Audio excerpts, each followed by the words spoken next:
All right, may the words of my mouth and the meditation of mine heart be acceptable in Jehovah's sight. He is our strength and our Redeemer, and it is in His name, which is His authority, that we pray, praise, proclaim, project, and protect today's message. Amen. Hola, mi nombre es Kofi, ¿cómo está? Bonjour, je m'appelle Kofi, ça va? Ni hao, namaste, osayana kituya, ohio, I see you, manut, Guan, kamsa, kamsamida, aloha, ciao, ensemble, akwaba, madaase, itase, habarigani, jambo, bimini kofi, dina farako katana the wewe, bokuto, bokutav, grand rising, greetings, top of the rising to you, beautiful, little bit, the background that we have today, praise Jehovah for His beauty that He has created and we get to bask in on a daily basis. Prayerfully, you take time out to bask in what Yah has for you where you are in this moment in time. We're thankful and grateful. Shalom, peace, peace, peace. We are one day removed, or one day away from, rather, Feast of Tabernacles tomorrow evening. So I guess technically we're a day and a half away from the start of Feast of Tabernacles. So those who will be joining us in person in Houston, those that will be joining us virtually, we appreciate you so very much. We thank you all. There's a couple persons, especially in leadership, who should already have the flyers and everything. We'll be sending more, and those who are coming in person have flyers and everything. We'll be sending out more information to everybody via Google Calendar invite tomorrow. But you should also have different things that pop up on social media throughout the day. But we are appreciative of you. We're thankful and grateful for another opportunity to be with you one more again. Hopefully your evenings, your days, your seconds, your minutes, your hours have been going well. Yam Yasalav, happy born day to those with born days in this month. To those, if it's your first time listening, one time of many, ministerial staff, SOC, Lottie Dar, and everybody, those who do stuff behind the scene, who are part of the community, we appreciate you. Those who are coming over from ministerial prayer, which is one of the reasons why I'm running a smidge late. We thank you all for being on with us today and being obedient. Early Rise Bible Study session tomorrow. If you're not aware of that, we do that on our Mondays, so prayerfully you'll be able to join us there on Zoom. And we are thankful and grateful for another opportunity. We're asking that you join with us and continue prayer for many of us, those who've lost loved ones, also too specifically Brother Cole and his family. I have not had the chance to actually check in with. Sorry, you guys are going to disappear or pause for a hot second. But yes, to everybody who's on with us, we appreciate you so very much.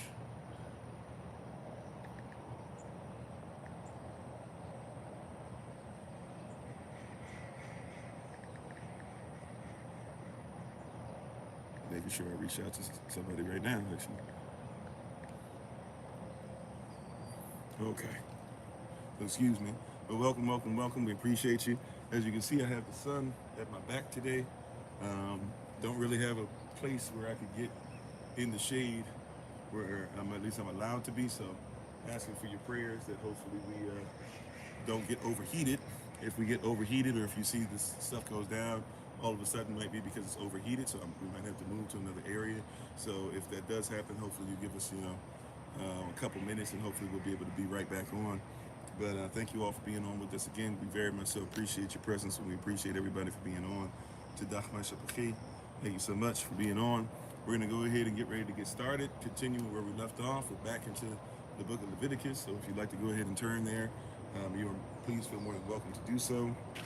I will try to connect with and contact anybody I can, but also to just keep in mind that we are on the road still on our way to H-Town. So we're actually in Baton Rouge, or what many would call Baton Rouge, Louisiana, which is an interesting name. We'll talk about that in a little bit, but we were able to get over here, stop. We'll get the rest of the way over to H-Town tonight, and then we're going to relax and make sure that we're ready for tomorrow for our holy days. But we're our holy day. So thank you, everybody. We appreciate you. Hopefully we'll see a nice group come out tomorrow. We're planning on it. We're excited about it, and we'll have more instruction. We should have, if you're coming, you should have already gotten instruction on what we're looking for, as far as if you're bringing anything or where we're going to be, the time, place, address, all that stuff. So Please come and please be ready to have a great old time, a grand old time. Um, and we're thankful and grateful to have each and every one of you join us on this rising. So, shalom to you, peace, peace, peace. I think that's all that I have in the way of announcements, at least for right now. Prayerfully, everybody is doing very well, and we appreciate you so very much. Once again, hopefully you enjoy a little bit of the background. We're going to go ahead and get started and say our Bible pledge. Once again, we're going to be going back to Leviticus chapter 22. Amen. Leviticus chapter 22. Once you have it, say amen. Say I got it. Say I'm with you. Say I'm listening. And if you're able to rise to your feet, or however you're able to reverence the word of Yahweh, we ask that you do so at this moment in time with us as we get ready to say our Bible pledge as you're standing. And if you don't mind sharing, liking, hit a notification tab, letting persons know that we're on, as persons are continuing to come in on different platforms.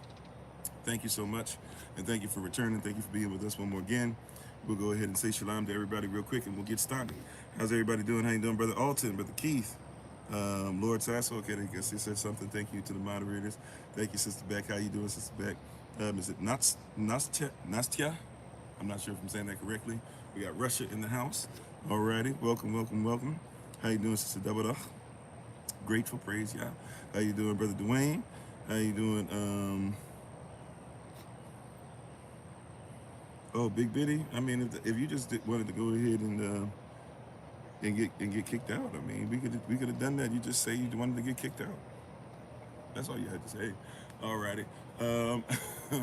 How's everybody doing? You didn't have to say anything crazy like that. How you doing, Tim of Tarsus, G, Ben Huda, or Ben Yuda, excuse me, or Ben Judah. How you doing, Big Brother Thomas, Boo for Show, Big Tronny, Jermaine, Lord Saturday, Solo Tribe, Carol, Luke K, J, XOXO, Wayne, JW, Real Paul, user 822-979-03075, S8099, I don't know if that's shady or not, or Sadie, possibly. How you doing, Jean Alexander, or John, not sure how you pronounce it. Is it Vance? I know we had you on, I think, actually maybe not, that's not the same person. How you doing, Zach? Please forgive me, Bridgeter? Am I in the ballpark? Bridgeter, Rawlin? Hopefully I said that correctly. Francis, Mr. Motivation, Atiba, Ukachani, is it? Ukuchani, not sure how you would say it. I'm pronouncing it as a West African. That might be way off. It's JP Simpkins, Giovanni, Sister Omika, Roland, Tanya, Jay, Remnant. Long time no talk to, I feel like. If not, please forgive me, but how you doing? Welcome back, as always. Is it Ms. Thiz, Eddie? I'm not sure if I'm saying that correctly. Thank you for being on with us. To everybody, Sister Deborah, Lottie Dottie, and everybody, we appreciate you so very much. Alrighty. Okay. All right, deals and downloads said something crazy. All right, thank you, moderators. They've been having y'all busy. With a couple, we grow, we know we're getting back to what we used to be before they were shutting down. They still shutting down. They was messing with our signal the other day, really, really heavy. So we already know what time it is, but we're on the road. So prayerfully, we should be in the spot. We're kind of a little bit out here, but I'm hopefully in prayer because I don't really have a backup for today. So prayerfully, y'all can hear me. If it gets to be real bad, I might be able to try and get another device, ping something off of it. Maybe we might be able to come back on, but I'm hoping it looks like we should be fine. How you doing, Sister Judith? Mic check before we get ready to say our Bible pledge. Thank you for your patience. That's right. And they're doing whatever they're doing with TikTok, which I'm not sure how much it's going to change what TikTok really does, because ultimately it's going to be the same system of stuff that's bringing the algorithm type stuff anyways, because it doesn't matter what country's in charge, but I know the United States of America finally got it to where they can have an Americanized TikTok. So I don't know what's going to go on with that. We'll figure that out when we get to it. But that's why we always say hashtag find Kofi. Look for us on different platforms. If you got to go to Clapper, if you got to go to, or I'm sorry, let me not say the platform names. I'm not supposed to. But just know we're on a bunch of platforms. And we'll make sure that we're in position as need be. Testing. Okay, cool. So everybody can see, everybody can hear. Sound is clear. Cool. Alrighty, so let's go ahead and jump into today's word. It is Sunday, so we go a little longer. And thank you all. And that whenever we travel west, we start going across the United States Corporation and hit these different countries, these different states along the way. I have more and more respect for those who are Central Time, Mountain Time, and definitely when we hit Pacific Time. We're not going to do that this time. We're just going to Texas and coming back to the East Coast. But man, I have more and more respect. Thank you guys who get up early, especially for early rising Bible study session or for Thursday rising prayer, or when we have just anything that might be off the cuff, or even sometimes when I come on, I just happen to come on early. Y'all leads me to come on with a message or something, or we're doing something special for Patreon or something like that, and you guys are on it. So I very much so appreciate you. Yeah, we are in Baton Rouge, at a nice little, I guess RV park or something like that. Yeah, it'd be an RV park, I guess they call it. So, but yeah, we're gonna go ahead and get into this word. How you doing, Sister Carla? Shalom, shalom, shalom to all. All right, peace. Let's go ahead and get started. If you can put your right hand in the air, or your device, or your Bible in the air, and just repeat after me. This is my Bible. This is my sword, and this will I trust. For Yahshua is Lord. No sword of God shall ever be heard. For this is my Bible, and this is Yah's word. Hashem Yahweh, Amen. When Yahweh Shem, his name is authority, let it be done unto us. Let's go to Leviticus 22 real quick. Holy Spirit's telling me go and grab the umbrella. I think it's because the sun is coming out. The sun is getting hot already. You guys are fine because I'm kind of shading you guys, but you guys are not so much. So if I go get the umbrella, maybe I can hold the umbrella up from time to time, and it'll keep you guys from getting overheated, right? But we'll read our scripture first, and then we'll do, we'll say what and then we'll do a quick salah. When I say quick, you might have to give me a couple minutes. I'm gonna try to go grab the umbrella real quick, just in case we need it, just in case, I don't want you guys to overheat, and then all of a sudden we're in the middle of something, and you guys just disappear, right? But let's just read a little bit. So we will start at verse 17. We're going right back. We read a little bit of this, but we'll go back to where we left off and do a little bit of reading. We'll read once again, start Leviticus 22. We'll start at verse 17. Salah. So Salah, which it would actually be phonetically, you actually did that very correct. If you want to go to the modern Hebrew, if you will, Selah. S-E-L-A-H, but Salah is actually correct. And Salah means to pause and think about it. Matter of fact, it's a name of the actual child of Shem, Shem's son. Sorry. Shem's grandson's name is Salah or Salah. And it means to pause and think about it. It also means to pause, think about it, and allow a seed to be planted or allow a word to be planted that allows to grow in your spirit. If we were to go all the way out. So if you hear me say Salah, which I do quite a bit, I'm saying pause and think about it. Great question. And is it, now I'm going to mess his name up. I don't know how to say it. Is it, are you going by Sisaya? Sia? I'm not sure how to, Siach? I'm not sure how to say it. Please forgive me. But thank you for being on, and thank you for your question. All righty. All right. How you doing, Brother Rodney? Yep, we out here. Okay. Oh, you're here. Oh yeah, I didn't think about it, because it's just we were really supposed to be here a lot earlier. We got here extremely late. We were supposed to be here a lot earlier, but we got to leave out afterwards. So not sure how long we were going to really be in the area. I'll be here long enough to do the live session. I'll probably take a nap, and then we're going to be right on the road again because we want to get in a little earlier to Houston. So I apologize for not even saying I didn't think about it. That's my fault. We were just on the road, and I was like, hey, I want to get 2/3 of the way from where we are, 2/3 of the way. Just so happened to hit really nicely in Baton Rouge or Baton Rouge. I didn't know. I didn't even know what it meant. Or I guess I did know what it meant, but I didn't really realize what it meant even or whatever. And we were like, you know what, we're just going to come here. A very interesting history, spirit about things of that nature. So we'll talk about that in a second. So my apologies. Usually I would be more apt to be like, hey, if you want to come by and say hey real quick, but that's my fault. But getting back to Leviticus 22, maybe we can say something to persons on the way back. I don't know if we're going to stay here on the way back because we're going to try to obviously make some groundwork up, because we really got to get back to Georgia to start getting ready not only for Day of Atonement on the 1st, but also we got to get ready for the October 6th to the 13th, right behind that for Feast of Tabernacles. But let's go ahead and read. I apologize. Leviticus 22, starting at verse 17. It reads as follows. It says, "And Yehovah Asa," right, unto Moses, saying, Yehovah spoke unto Moses. This is what he said. "Speak unto Aaron and his sons, and unto all the children of Israel,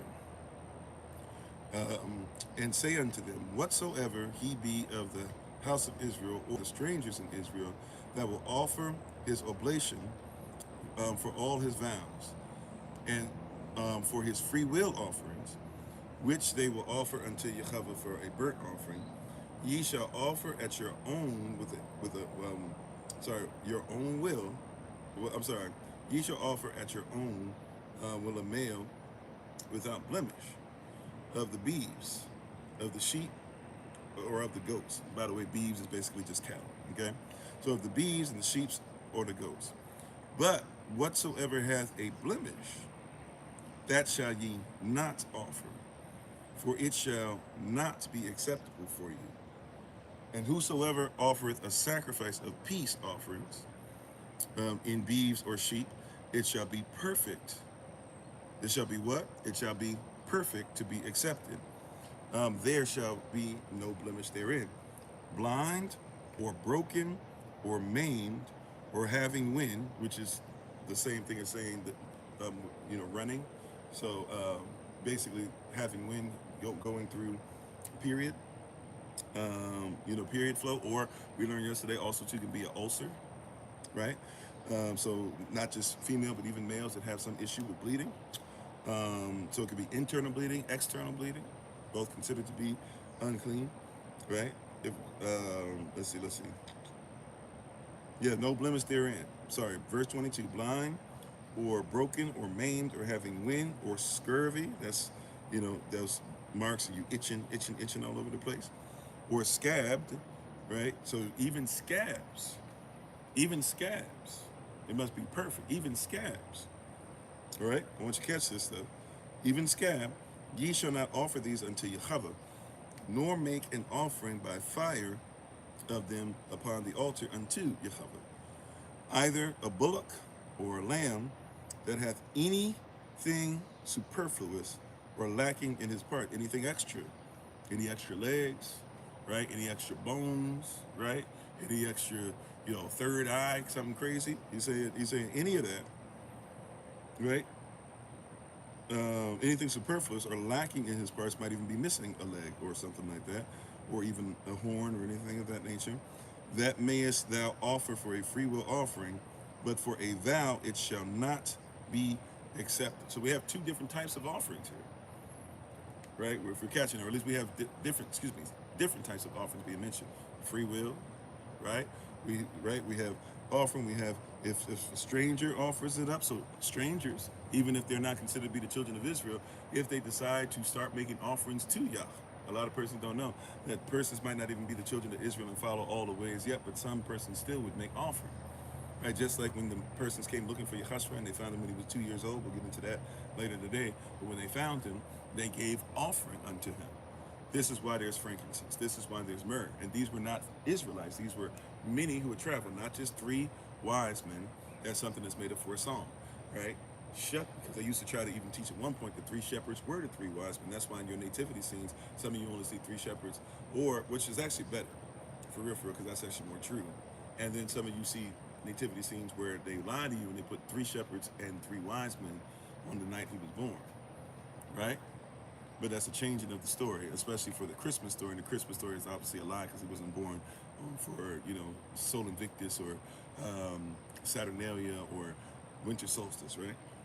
Okay, but verse 24, "Ye shall not offer unto Yehovah that which is bruised, or crushed, or broken, or cut. Neither shall you make any offering thereof of your land." Therefore in your land.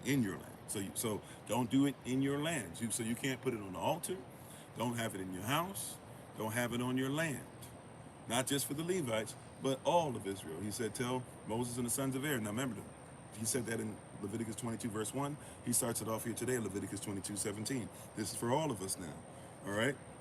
Verse 24, ye shall not offer to Yahweh that which is bruised, or crushed, or broken, or cut, neither shall ye make any offering thereof in your land. Neither from a stranger's hand shall ye offer the bread of your Elohim of any of these, because their corruption is in them, and blemishes be in them. They shall not be accepted for you.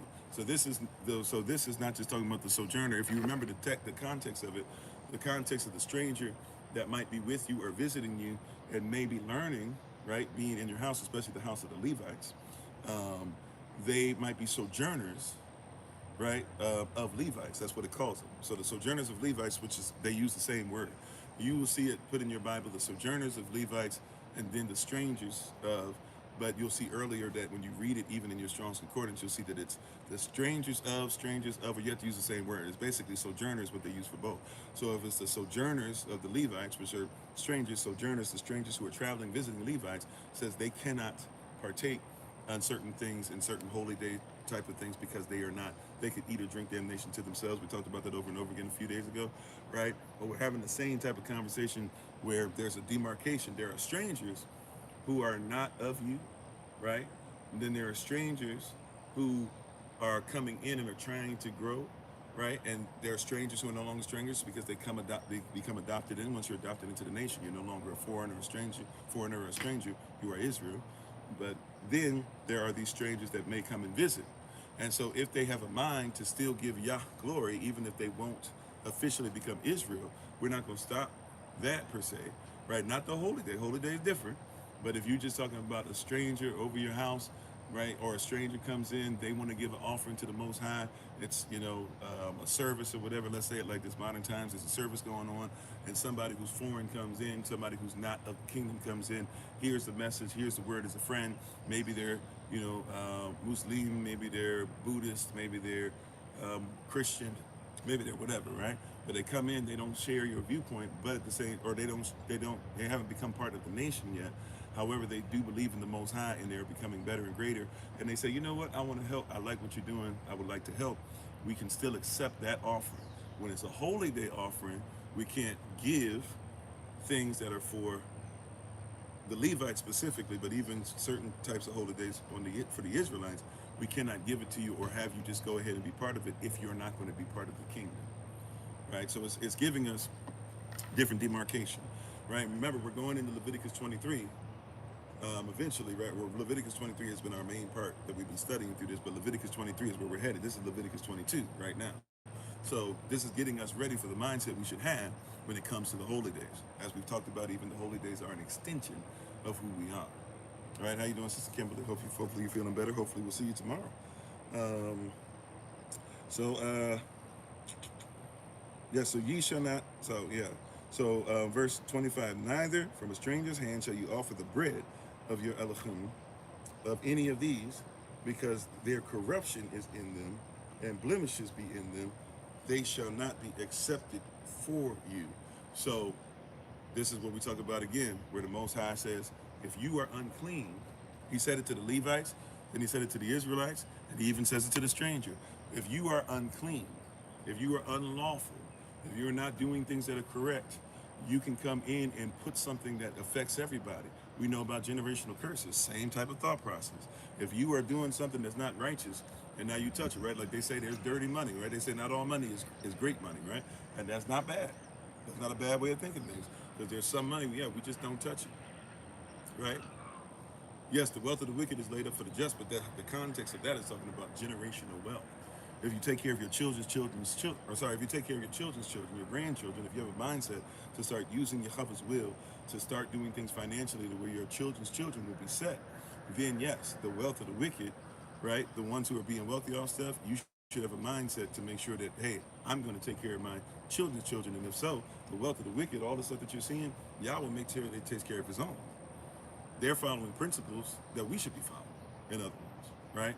So that's the context of that. So there's certain money, we know, if we know that your money's coming, from making sure, we used to make excuses for this back in the day. And I'm sorry, we just read Leviticus chapter 22, verses 17 through 25. And Yah bless those who read here and especially adhere to his most holy and righteous word. You may be seated to go back to what you're doing in the presence of the Most High Yah. right?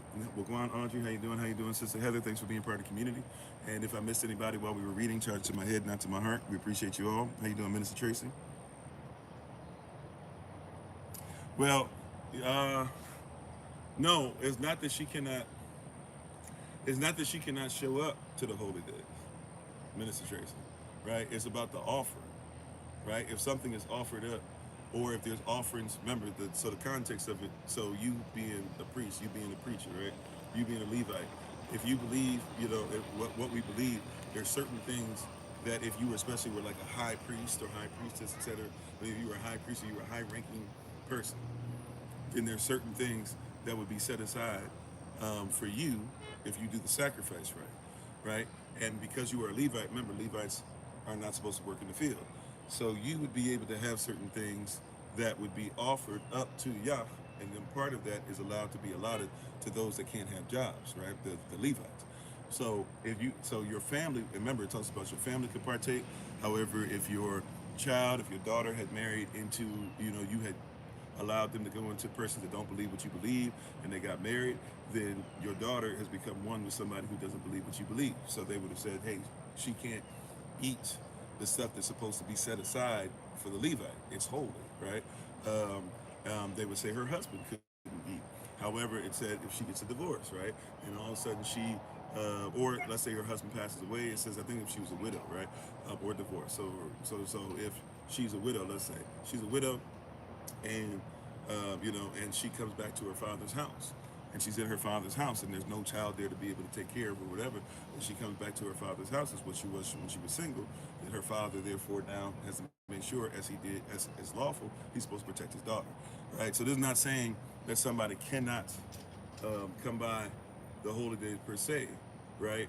But this is more so saying, for Passover is very specific, right? As far as, hey, certain things that you shouldn't do, you shouldn't eat or drink damnation to yourself. If she knows what Passover is about, and she's about Passover, that's cool. But for the holy day, for Feast of Tabernacles, it's all right for feast. If we were doing a sacrifice of food, and we said, okay, we're going to sacrifice this food to Yah, but then we're going to go ahead and, the Levites can partake in this portion that's left, right? Then anybody who is a stranger, right, who's a stranger or not of Israel, they can't eat of the Levites, what's in the Levite's house, right? What's set aside for the Levite. So she could come to Feast of Tabernacles for sure, right?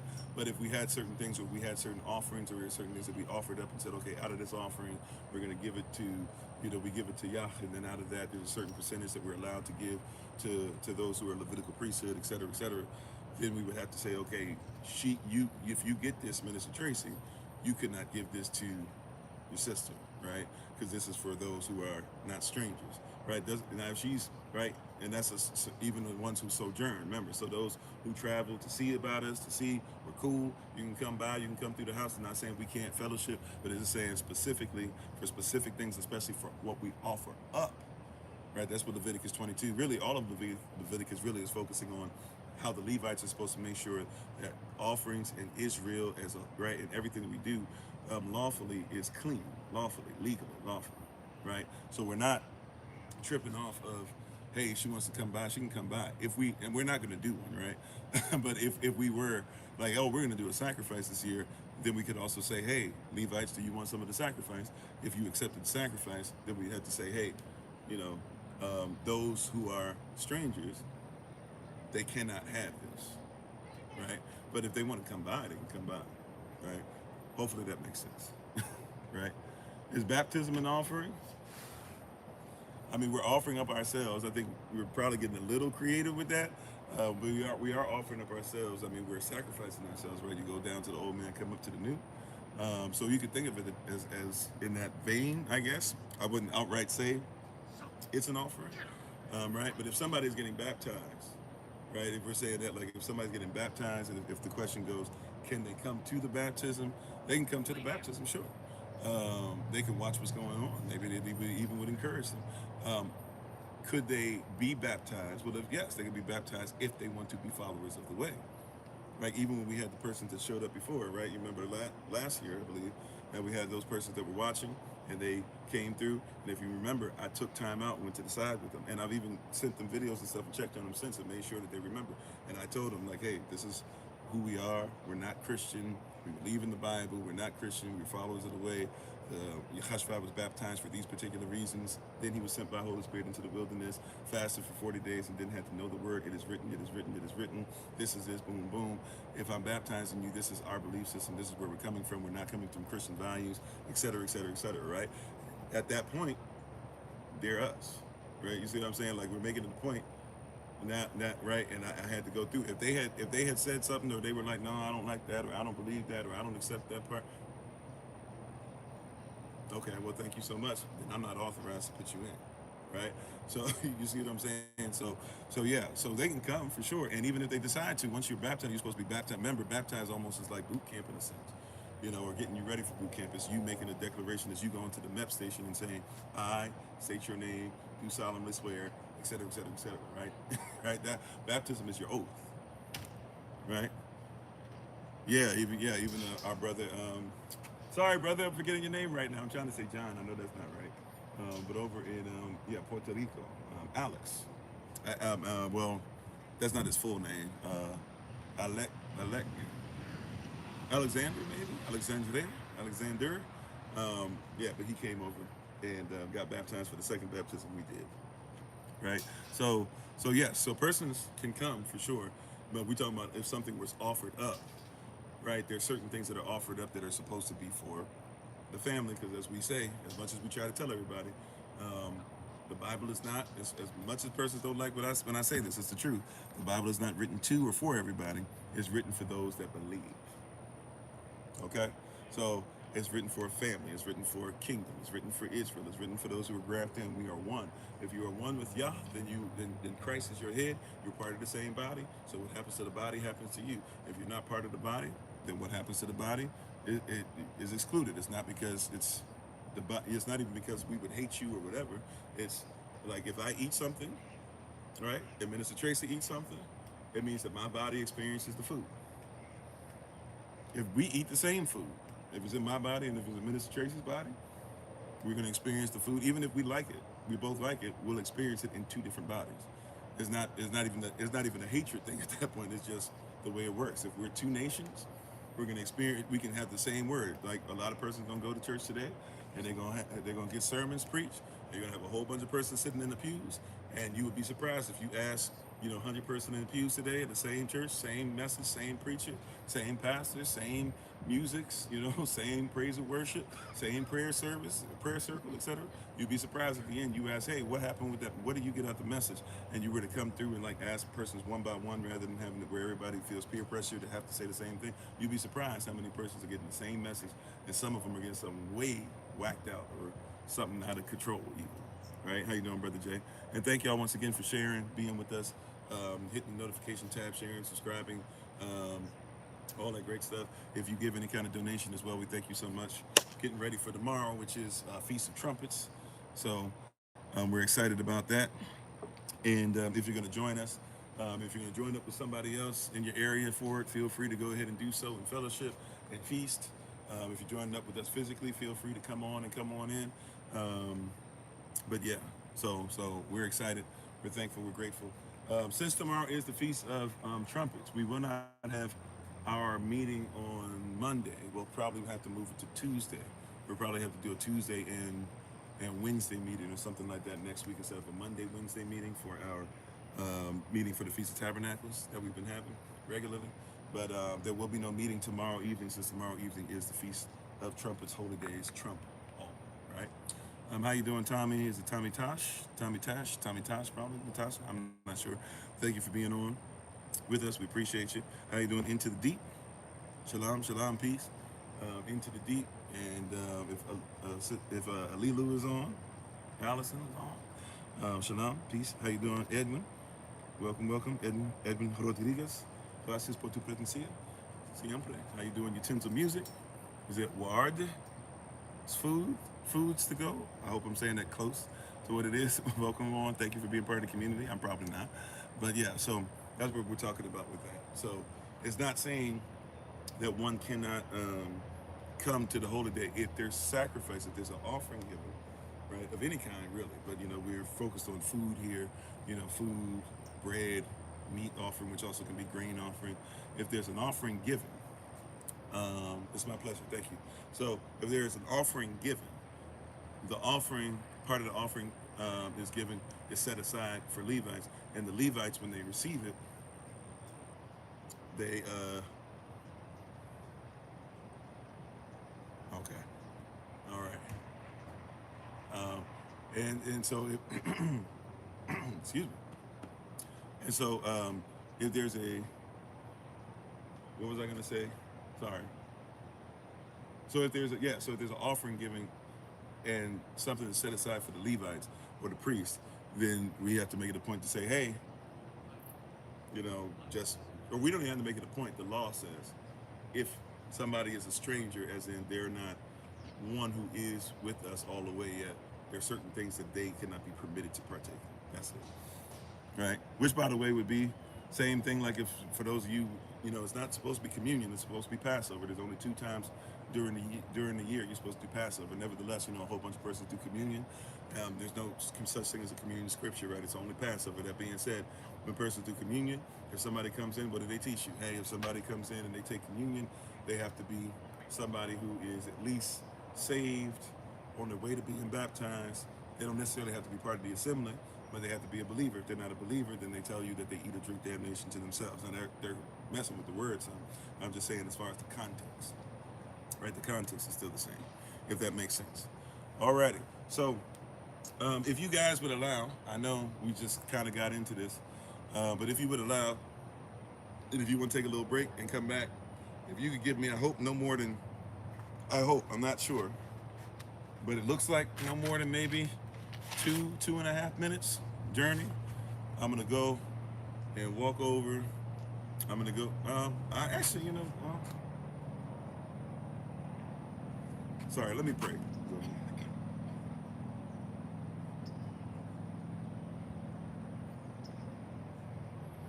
All right, I'm gonna go be obedient. I'm not sure. The sun is supposed to be cloudy today, which means that we shouldn't have the sun overheating anything. That being said, sometimes it does. I'm gonna go and grab an umbrella just in case the clouds turn into rain, or just in case the sun comes out, so that you guys will be shielded, the devices will be shielded, so we don't overheat. So I will be right back. I apologize if you don't come back. I do get it, but hopefully you'll just be patient with us. I'm just literally gonna walk down the road. You got a nice little background if you'd like to look at it while I'm gone, but I will go. I'm gonna go and grab an umbrella just in case the heat starts becoming unbearable, so I can make sure that we don't overheat, and then I shall return. Okay? Thank you all again. Appreciate you.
Okay, all right.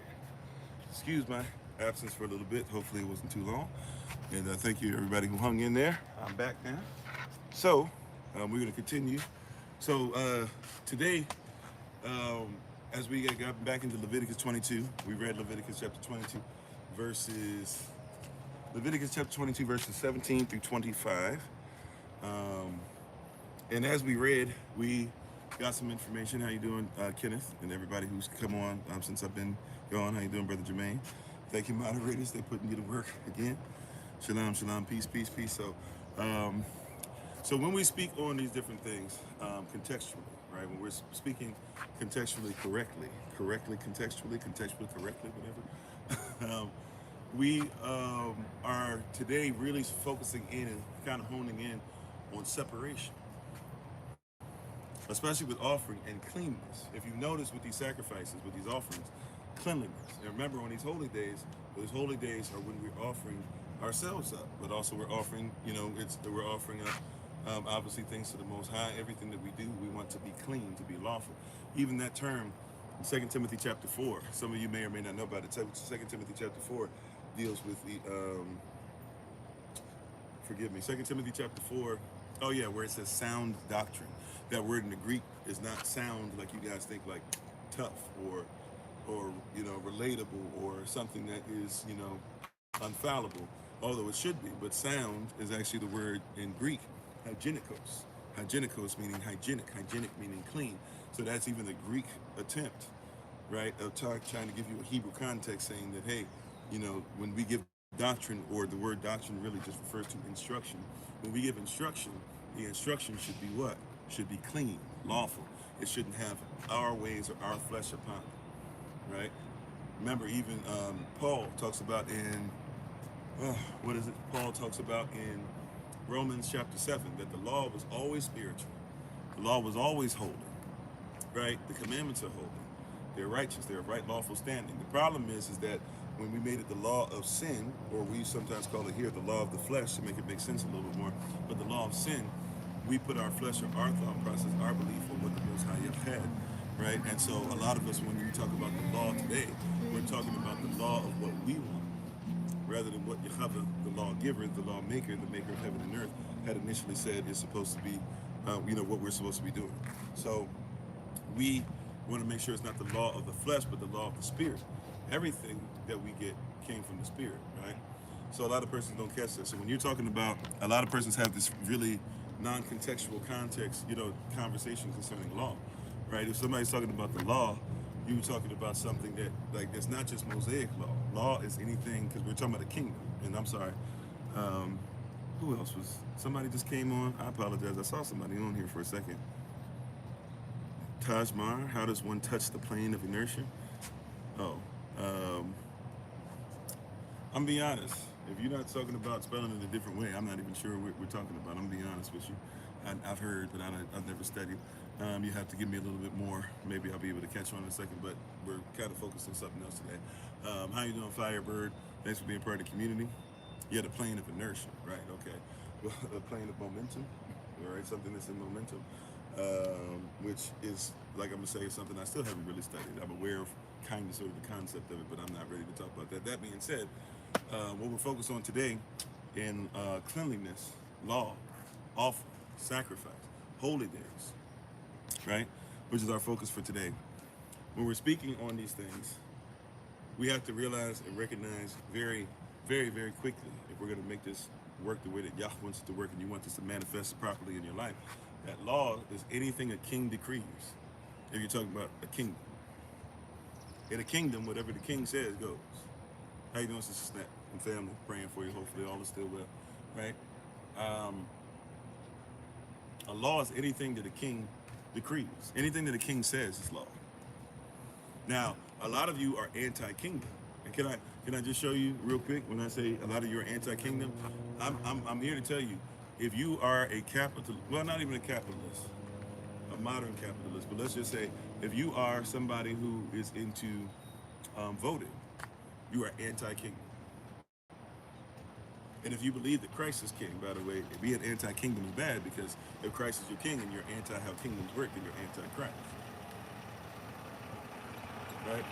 So a lot of persons are actually anti-kingdom, right? A lot of persons are actually anti-kingdom, they're anti-Christ. So you try to make things happen the way the West says, the way you try to go through Parliament, because that's the government, that's the beast you're part of. You try to go through Congress, because that's the government, that's the beast you're part of. You try to say we got to make sure that we go through our district representative. Shalom, Sister Greta, how you doing? Right, hi, shalom to all. Right, I love shalom. Right, shalom, peace be upon you on the first day of the week. Whether it's actually both calendars right now, it's the first day of the week. Right, how you doing, Happy Chrome? How you doing, Kevin? Thanks for being part of the community. So, a lot of persons don't catch that. You are actually having a lot of us, it's difficult to have conversations about the word and really to talk about we live this life properly because all of our lives, right, are still in the land of our captivity. We're still captivated, right? Like if you were to go to a movies, right, and you sit down for the movie, the goal of the movie maker and the goal of you who paid the ticket is what? You want to be captivated, right? Captivated in the mind. We don't have to captivate. We don't have to put you in chains for you to enjoy the movie. You know what needs to happen? And how you doing, Candace, Sophia? Thanks for being part of the community. You don't have to be captivated to enjoy, as far as having something around your wrist or something around your ankles. And thank y'all for the love. If we want you to be captivated, all that happens when you go to see a movie is this. It's called, I'm thinking of the number of seconds it takes. Within 33 seconds, what is it called? Something of disbelief.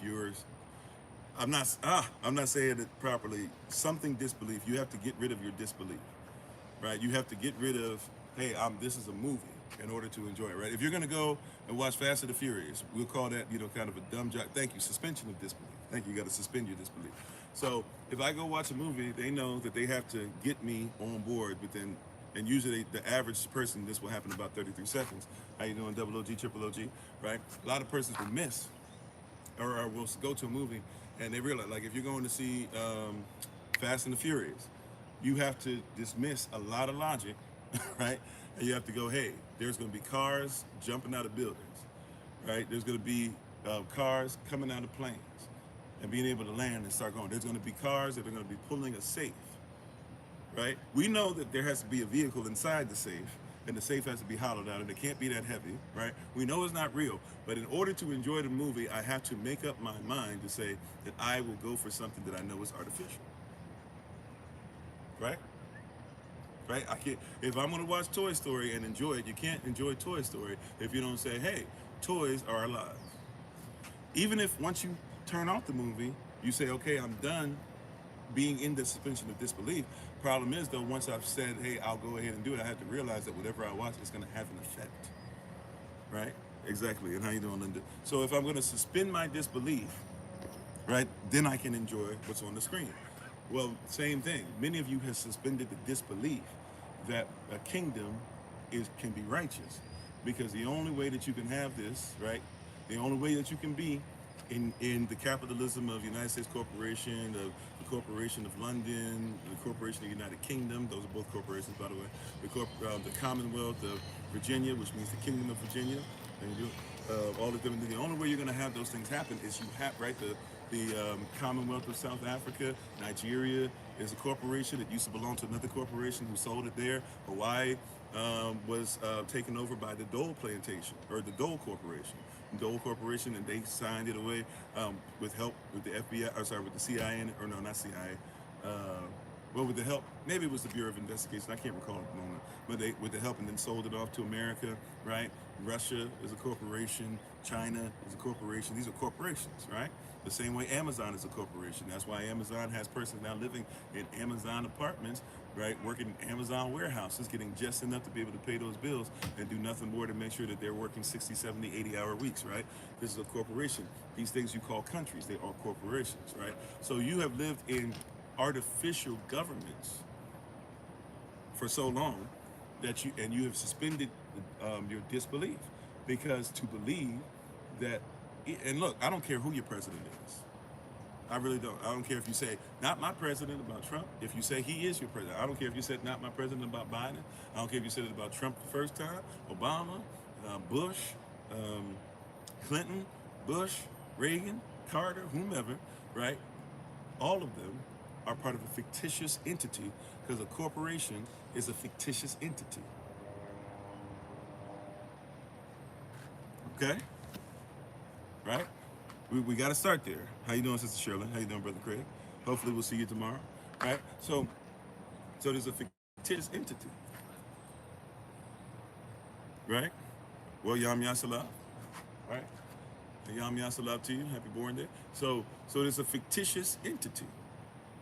Right? A corporation is a fictitious, in other words, is a fake person. Right? Your birth certificate is corporative, fictitious entity. When you go on trial, you don't go on trial, your birth certificate does. The only reason why you go on trial is because you believe that you and your birth certificate are the same thing. Right? Now, I'm saying all this, not just because we're trying to show you stuff about sovereignty and stuff as well, but you should know about law, legalese, law, Black's Law Dictionary. By the way, Black's Law Dictionary doesn't mean it's a dictionary written by black folk. The person's last name who wrote it is black. Right? That's why we call it Black's Law Dictionary. And how you doing? Is it Miss Fifi? I said forget. Hopefully I'm saying it right, Miss Fifi. Right? Shalom to everybody. Peace to everybody coming in. Right? So, but we're dealing with a fictitious entity, and you have lived in a fictitious entity.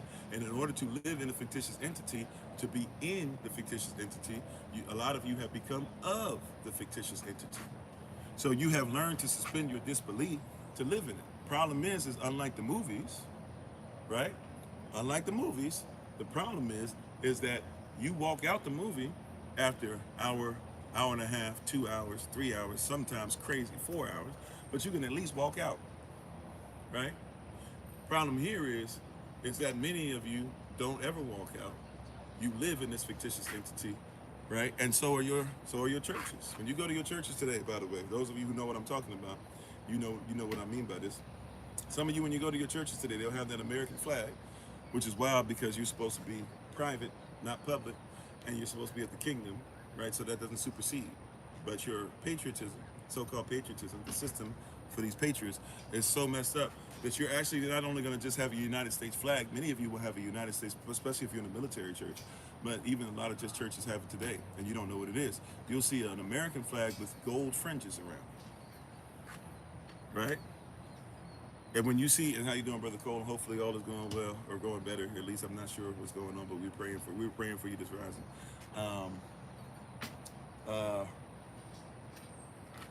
Here's the deal. Those gold fringes around means it's maritime law. It's not even the same law you're used to. You don't even know when you go to court or what kind of courts you go to, which courts, by the way, are corporations themselves. They're fictitious entities. In order to go through the system, you have to lie to yourself about a lie. And if you don't believe me, by the way, this is one I say all the time, but just look this up for yourself. This is law, basic law. Google. I'm going to say Google this because many of you use Google. So use it, whatever search engine you use, and type in these exact numbers and letters, right? 28 USC as in United States Code, 28 USC 3002 1515, and then parenthesis 8, the lowercase a in parentheses, subsection A. 28 USC 3002 15 subsection A. Once again, 28 USC 3002 15 subsection A. Guess what that is talking about? It will tell you that by law, United States Code, the United States is a corporation. So you're not in a country. And if you do some research, you'll discover that Washington, D.C. is not even a city, it's a territory, which means it's the same kind of territory that Puerto Rico is, that Guam was, that the Philippines is, that Guantanamo Bay was, that at one point Hawaii and Alaska were, or Kansas was, or Utah was, is a territory.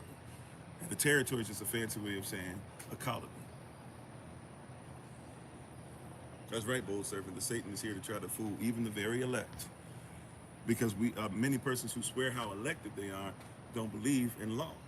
And so you get waxed because all these laws are up on your head. You said you worked in politics and helped change law. The U.S. is run by billionaires and corporations. Yeah.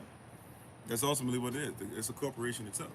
This is why the whole thing about the social media platform that now is going to have to be ran different and on different app and all that stuff. It's because it's about corporations. The person's going to get pieces of the pie. If that's your struggle, can't lie about the lie anymore. You haven't for a long time. Yeah, even worse to have faith in the fictitious system, right? Because whatever you have faith in, that's where your works are. Faith without works is what? Has no life.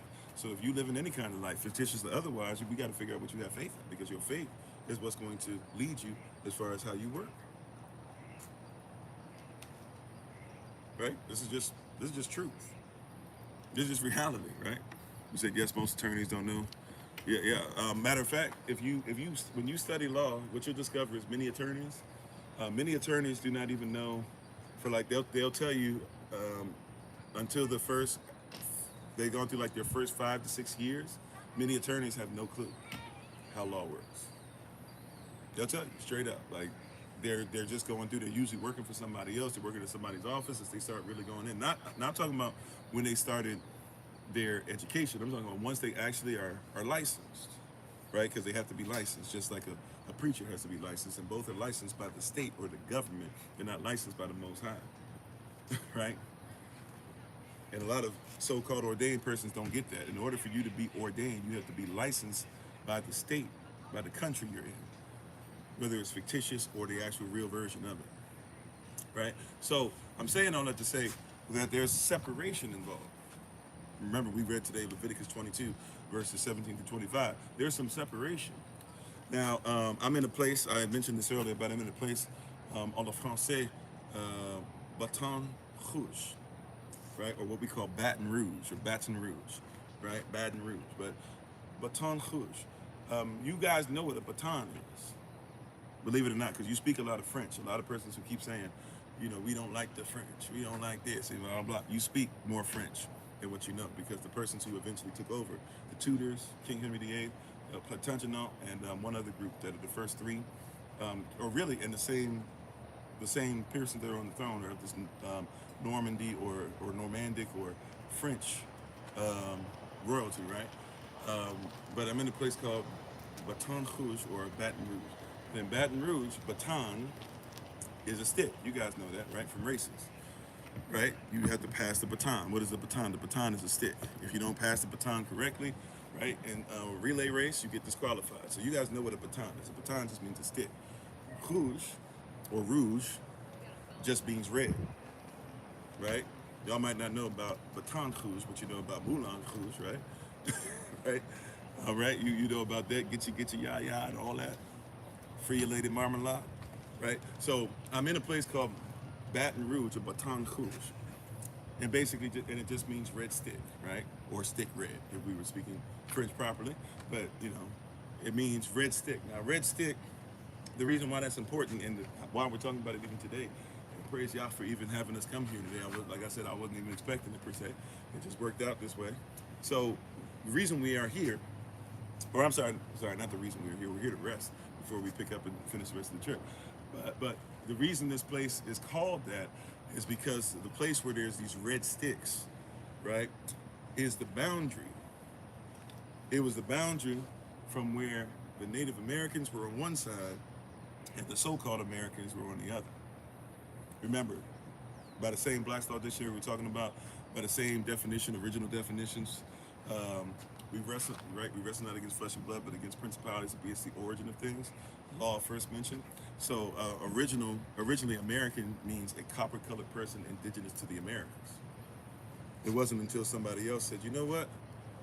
Doctrine of discovery. We discovered this. We'll colonize it. So it was still a colony of England, but it was a colony of America. Right? If it was American colonies, they were saying that, hey, we have authority over the so-called brown and black persons who are over there. But it wasn't considered to be their land, right? It was considered to be land that was under them. So they had more jurisdiction in your land. That's what a colony is. You belong to the king, okay? And we're supposed to belong to the king. And we're supposed to be lords. But unlike what happens with everybody else, our responsibility is not to say, you know what? We're going to make slaves out of everybody, and you're going to bow down to us. Our responsibility is to make sure that that land is kingdom, because it belongs to the king. And the only reason why we have jurisdiction is because the king has allowed us to become lords. He is our Lord. He is the Lord of lords. So he allows us jurisdiction that we might have a place where we can lord over, right? Okay. But in this place, Moulin Rouge, you have a spot to where the so-called American was on one side and the Native American was on the other. Okay, you learned it in social studies. Cool. I might not have been paying attention because I don't know if I had learned that until we basically were on our way over here. Right? I'll be honest with you. But this is why it's called that. So here there is a separation. When you see Moulin Rouge, when you see the red stick, right? That's what that meant. When you saw this place, when you saw a place where these red sticks were, these trees that were considered to be red were, you made it a point to realize what side you were on, because if you were on one side, expect to have a Eurocentric value system. If you're on the other side, expect to have a Native American value system. If you're on one side, expect that you're on war with the other side, and vice versa. So if there's a place of distinction, a place of separation, there's things that you do on the Native American side of the red stick that you don't do on the English side, and there's things that you do on the English side of the red stick that you don't do on the Native American. But right now, I'm actually in the place. I'm right where the red stick is. Right?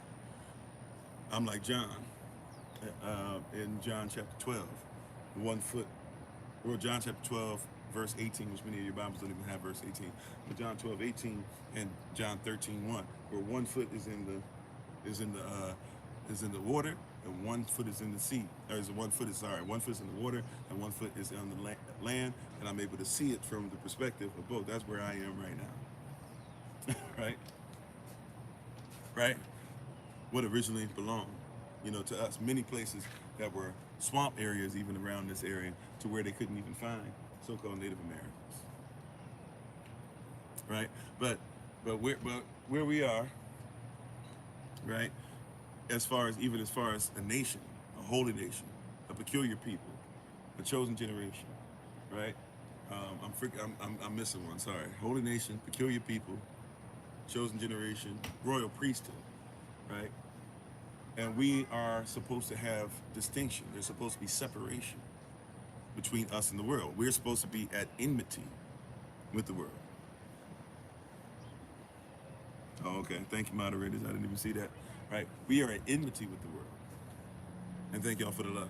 So if you want to be in this walk, but you want to be all-inclusive about everything, you have dismissed what the word says.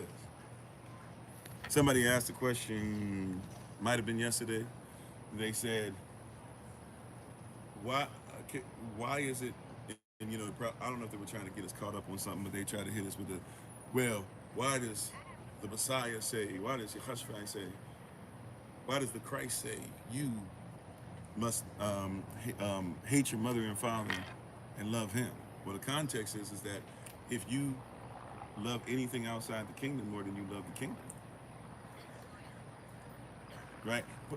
Here's a better one for you. He said, here, let's up it more. He said, any man who puts his hand to the plow, you start doing the work, and look back. He said, you're not worthy of the kingdom.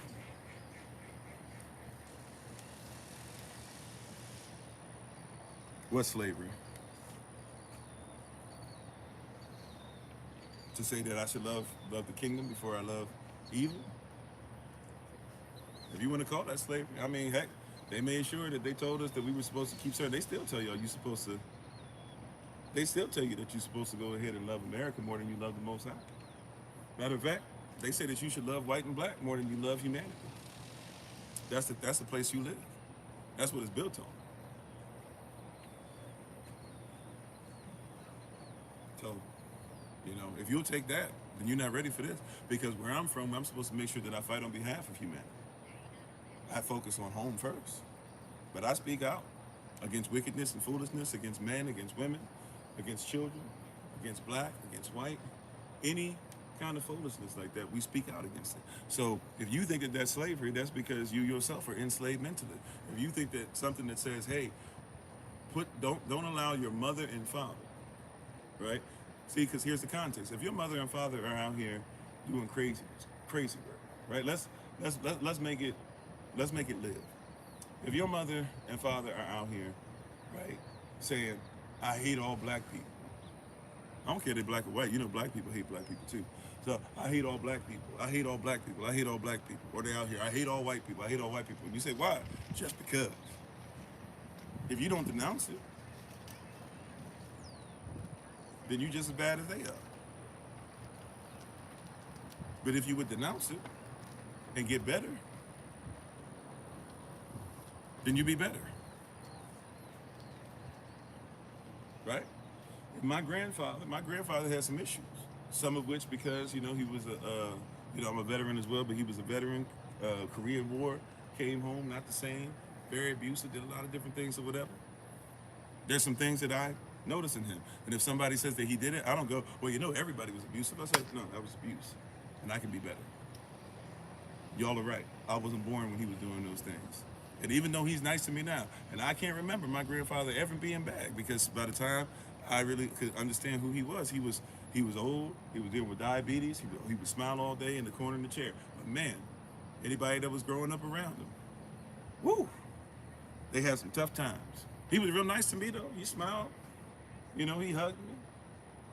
I don't even really remember his voice. He rarely spoke. He seemed to be a really nice guy.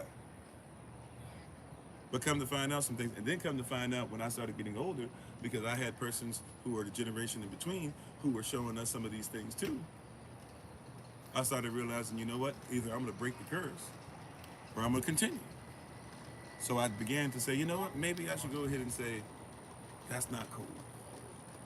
Maybe I should go ahead and just say, we're not going to do that. Maybe I should make sure that my wife doesn't experience what my grandmother experienced with him. Maybe I should make sure that my son doesn't experience what my father experienced with him, right? I made a decision to separate, to put distinction between that. When the light showed up and it pointed out what was in the dark, I said I can either remove myself and be just as dark and dismissive and cruel as he was, or I can be better. I chose better. Right? So when I say that you denounce your mother and father before you denounce the Most High, if your mother and father are doing what the Most High says, which is basically, like, can we keep it at basics? At a basic level, we should at least have respect for humanity. If we disrespect humanity, right, then we should probably denounce anybody who does that. I can still honor my mother and father. There's an old saying, I can feed you with a long, what is it, a long wooden spoon? Long handled wooden spoon? Right? I don't got to be, if I get a spoon long enough, I can still feed you from another area. Right, but what we're not going to do is disrespect. I'm here to honor you, but I'm not here to be your doormat either. And if what you're doing is evil, now prayerfully, that's a season, even if you're in, prayerfully your parents get better. There was a time where my father didn't know how to say things because of how he was raised, like I love you and stuff like that. Eventually, we started saying it every single time we saw each other.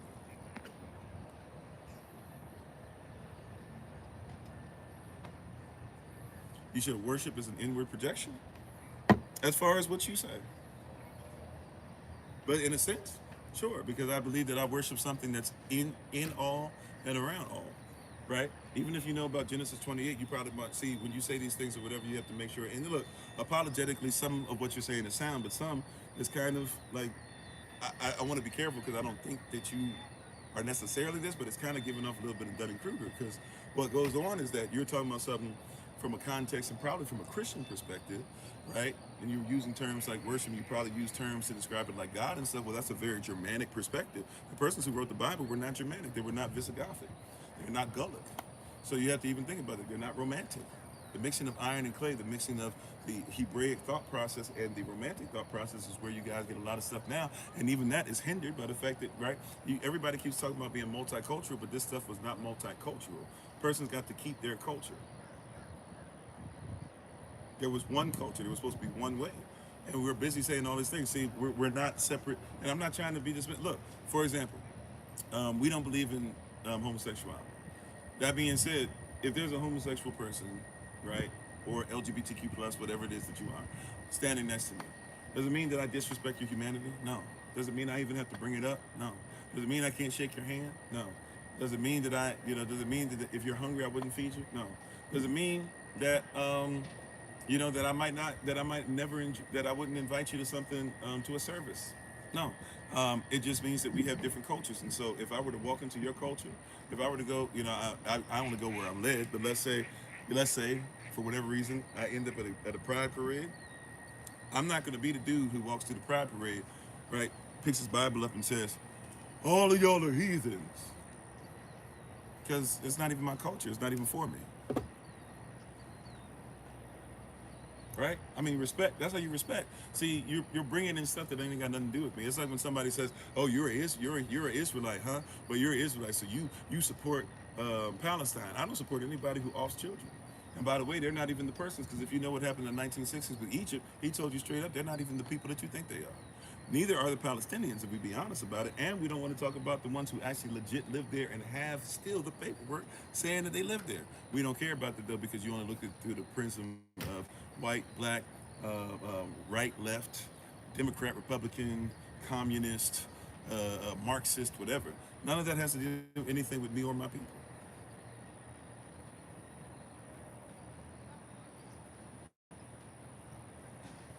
In your thought process, only those can have souls. But soul in the Greek, even in the Greek context, right? Which is this. I'm gonna use a word that you probably use and probably have no problem with this word, but all of a sudden, you probably argue against it now because you'll say, well, things change. But I'm talking about the origin, law of first mention. So if we use the law of first mention, which is a very great apologetic term and apologetic place to be, I'm not gonna argue back and forth with you. By the way, if you actually have legit questions and you really want to see what I'm about, we have recordings all over the place, and you can even come on Thursday and Friday and really come at it. You can give me all the smoke. I want it all. Thursdays and Fridays, I had no problem. We're going to stick through the prism. We're going to have rules and we're going to respect each other. You didn't even start off with a hello, and usually when persons don't start off with a greeting, well, maybe you did. I don't know, right? It wasn't really like, didn't seem like it was genuine, but whatever. I don't want to assume. But, when persons can't even greet somebody correctly, it usually shows that they don't even have the ability to, be a decent person no matter what your background and belief is. Because you're already coming for my neck and you're more concerned with ad hominem than you are about apologizing, right? And I mean by apologetics, apologizing. That being said, though, and all these things you're discussing, you're bringing in a very weird thing to where you're like bringing in all this stuff and talking about God. In our culture, we don't worship God because God doesn't mean what you think it means, right? Okay, even in that, well, go on. Doesn't mean that you share in the same culture. I'm not Rastafari, but one love, sure, right? But that you know what I'm saying? Not all Israel is Israel. Somebody can wear fringes. Somebody can have locks. It doesn't mean that we believe the same thing, right? But if it took all that to be able to get a wigwam, you know, versus I'm gonna go ahead and I'm gonna show you, but God is not even something that would be in our culture, right? It's like how we say like I and I, right? I and I is from anai. Anai, it means I, or the individual. Person say I and I, though. It's connotation. It feels a certain way, but it's not denotation. That's not what it actually means, right? Or like when somebody doesn't know the culture, right? And they say dreadlocks. I get it. In our culture, right? Well, it's not even mine, but in my family, I grew up, right? With my mother's side Jamaican, right? So from Kingston. And so to have the locks for them, they might call it dreadlocks. Right? When I go home and they say dreadlocks and they say, respect Rasta, right? Rastafari, they say to myself, to my son, all that. And it's great. It's a great greeting. I don't stop anything. Hey, respect. Cool. No problem. Right? But here's the deal. Right? When we go over there and they say, I can understand that why they say dreadlocks. Dread for them is not the same thing as dread for everybody else. But that's not denotation. That's connotation, right? When you're talking about denotation is we're talking about what does it denote, or specifically, actually, what does it mean? Connotation is what it sounds like. That's why some of them over there don't want to hear you say appreciate. Why? Because over there they might say appreciate. Appreciate. Saying, why would you say you hate somebody? Well, that's not what the word is. You're not pronouncing it correctly because in your culture, where you come from and how you're raised, in the language that you used to speak, whether you speak the original language or not, you didn't really use those terms, and there's no silent letters, and you wouldn't really say it. You would always have like a before it. So you still carry some of that with appreciate, how you were raised, right? So in our slang version, or some people might call it a kind of patois, right? Same word, slang version of so-called English, you might see some of these things, but that's not the denotation, that's the connotation. So if you don't like when I say appreciate, it's because the way you say it is wrong. But for you in your culture, it's right. Why? Because you always say appreciate. So for you, you say, why would you appreciate something? But the reality is appreciation is literally valuing something and saying what it's worth. But for you, right, if you're a Rastafari or somebody who goes along, that a lot of them don't want to hear you say that word. Why? Because Rasta should not hate. It's clear I'm European. I'm like a European because Europeanized is not really a word, but okay. Cool. If that's what you feel, Jason Augustine, is it? Why are you named Augustine? That's because it's blackety black. That's because it's blackety black, right? Your name Jason. Does the letter J, did the letter J even exist into the 1700s, 1600s? That's because you're okay, yeah, right. And by the way, even if you're going to use etymology, you should make sure that you comprehend, is it German? Is it Gaelic? Is it British? Is it Franc? If it's Franc even, or French, then it means that it's still romantic, right? You're not going to talk about those things because and that's cool. You're of a culture to where you don't study those things, and that's not that important to you. But that's why we make distinctions. And I'm done. Like I said, I'm not going to argue with you. If you actually want to have legit stuff, because the stuff you're talking about, I'm being honest. Using ad hominem and saying you're Europeanized. In other words, what you thought you did there was just say it's cute. What you did was you said, brother, I'm gonna treat you. I'm gonna say brother, even though you trying to demean me. I don't care because this doesn't hurt my feelings if somebody says this to me. But what you try to say is, man, you white. You too white to be talking. You sound white. Is that supposed to hurt me, bro? I mean, no offense. I'm not trying to be mean. I'm just keeping it a buck. Is this supposed to hurt my feelings? That you said that I sound white? Because I know how language works, bro? Is that what you just did? After hitting me with Wagwan, one love, but then you can't love your brother? How can you say that you love the Most High, brother, and you can't love your brother who you see? How can you say you love the one you've never seen, but you can't love the one that you see? Go somewhere. You can go, right? Enough for me, right? That's why that foolishness is you on demon time, not on heaven time. You thought that was gonna do something to me to say you sound white when you speak. You came to the wrong place. Well, Guan, no. You came to the wrong place. Next time I come to the island, if you really want to see me, we come across the ocean. And yes, I sound very white when I talk like that. But when I come across, if you really want to see me, we can talk down and actually break bread and be at peace with one another. But you can go, bro, to your argument because it don't make no sense. It don't make no sense. One love. We love everybody. We have no hate. Appreciate hate. We shouldn't say appreciate hate, brother. You don't say appreciate hate. You say, because if you appreciate hate, Rasta never hit. But for you, I say you're white. You're a liar and the truth's not in you.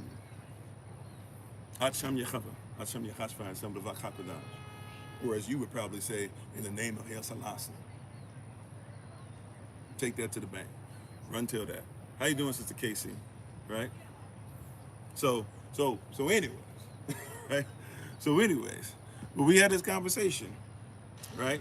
And and I'm trying to be nice, but I'm not adverse to smoke. I got the gas mask on today. I'm not adverse to smoke. But let's see. Somebody coming in here. You said Jesus or whatever you want to call him doesn't make a difference so long as you're referring to the one who died on the cross, your brother. It does, because Jesus means half man, half Zeus. Do you worship half man, half Zeus, or do you worship the Messiah? See, we're getting into holy day season, and the reason why people will go ahead, it's like people who say, it doesn't matter when Christ was born as long as you celebrate his birth. But first of all, the Bible never says celebrate his birth, although the Bible gives us an opportunity to see, we can see where his birth was. Right? We can actually tell when his birth was, somewhere around Day of Atonement. If you read your Bible correctly, you know the culture, you know how the calendar works. That being said, we're definitely not supposed to do Christmas or winter solstice, but somebody will say it doesn't matter as long as Jesus is the reason for the season, but Jesus means half man, half Zeus. And if you actually read your Bible, you'll discover it's a nickname if you know that it was a Latin version and a Greek version of his name. The Greek version is Jesus, because there was no letter J yet, and the Latin version is Jesus. But yes, which is what is in your 1611 King James Version. If you have a 1611 King James Version, original one, sorry, mine is beat up because I use it all the time, right, and I travel. But if you have a 1611 King James Version, guess what you'll see in there? You won't see Jesus. You'll see I-E-S-U-S. Now, watch this, right? Whether you're talking about transliteration, because a lot of us don't know how transliteration works, so we got to be careful with this part. right? But transliteration, a lot of persons don't know how transliteration works. A lot of transliteration has been messed up over time. That being said, this is how we can easily show you, right? Because I know there's I know there's Soeus, and I know there's Zeus, but we also know that Zeus is also spelled Sus. Now watch this. If I were to ask you, what does Zeus mean, Sus, you would say, it means Zeus. We know who that is. He's supposed to be the person over Olympus, right? Person that made the huge sword, was able to conquer the Titans, right? Wasn't ate by his father Kronos, right? Who's actually his father brother, right? Who was the father brother of Uranus, who you guys call firmament, right? He often, right? Right. So time. This is how they do it. They say time. They say that Zeus is so-called God, even though he would have been a deus or a deity, and that deus, right? Or I'm sorry, right? Those deus or deities, they ruled after the Titans, and the Titans, which some of them still exist, but the Titans that existed back then that were over was Chronos, chronology, time, and time oft Uranus, who became the firmament, right? Or what you call firmament, it actually should be Laquia, but what you call firmament because you don't know the different cultural values, right? And then you say after that, firmament came from nothing because Gaia, who was Earth, right? Gaia and other Titans before that came from nowhere, and Gaia had immaculate conception twice over. She had Uranus and she had Uranus and she had Neptune, right? The water Titan and the sky Titan. The Gaia, or the waters separated from the waters. That's how they do that there, right? Right? What you said, he was 33 when he passed? Yeah, 33 and a half. If he's 33 and a half, that half is 6 months. If the 6 months, he was off on what day? Passover. If you do your math, 6 months after Passover, what happens after that? Day of Atonement. And if you know how culture works, and he's becoming a Levite, being grafted in by a Levite, his cousin John the Baptist was a Levite, it was considered to be the high priest as far as Yehoshua, the Messiah, was concerned. He was considered to be a Levite, right? So when he's considered to be a Levite, what do you do with that? The Levite comes, and Levites can't become Levites officially, or at least they cannot become priests officially, until they're 30 years of age. His 30th birthday, he comes, he's pointed out in the crowd, he's baptized, he starts 3.5 years. If you do the math, therefore, if he did 3.5 years, right, 6 months, he dies. So if you do 33 years and then start counting, it's called in your Bible, it says time, times, and half a time. Time is a year, times is 2 more years, that's 3, and half a time is 6 months. But once again, persons don't know the culture. So we're having a conversation about stuff without culture involved. And the sun is coming up. I might have to put my little umbrella up in a second, not to protect me, to protect the devices. So if y'all see me out here with an umbrella, I'm not trying to be cute. How you doing, King Q? Thanks for being part of the community. He said Jesus was a target. Yeah, you keep talking about half man, half Zeus. So watch this. Yes, sus. Yes, sus. Back to that. Yes, sus is half man, half Zeus. Zeus means Zeus. Yes, sus means half man, half Zeus. Guess what Pegasus or Pegasus means? Pegasus. Pegasus. What does that mean? It means the horse of Zeus. Who is Perseus? Or in other dialects, you say Perseus. Who is Perseus? He's the son of Zeus. Who is Dionysus?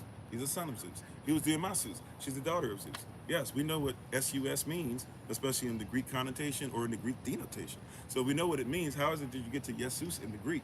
By the way, Yehoshua or Yeshua has the same name as somebody else. He is known as Yeshua Bar at Yehava, or Yehoshua Bar at Yehava, or even Yehoshua Bar at Yehosav, or son of Joseph. But he has the same name as another Yehoshua or another Yeshua. That other Yeshua, his name, he is known as Yeshua Bar at Nun, or Yehoshua Bar at Navan, Joshua the son of Nun. So Joshua and Yeshua have the same name.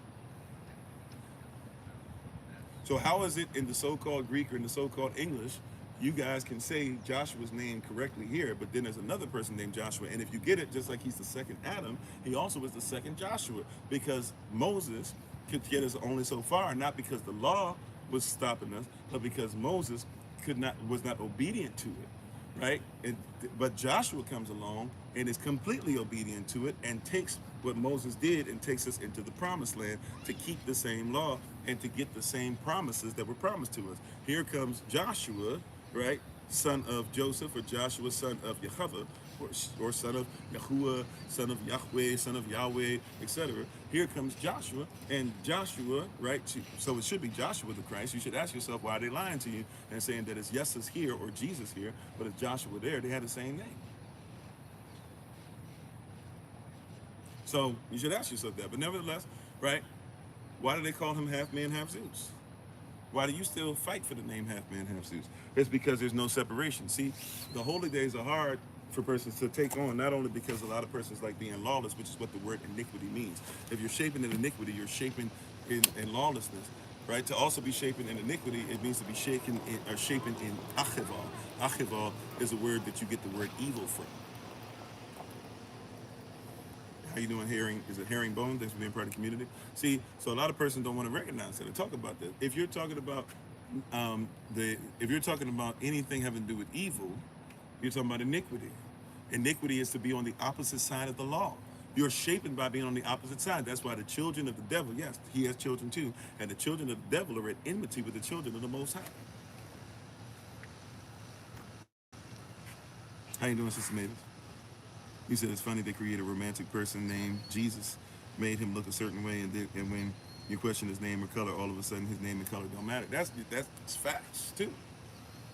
I'm trying to stay away from that, big brother, because you know they're gonna break down when you talk about that. But that's real talk. We don't care about color at all. Okay, then why did you get iconoclast to redevelop what the Messiah is and what he looked like?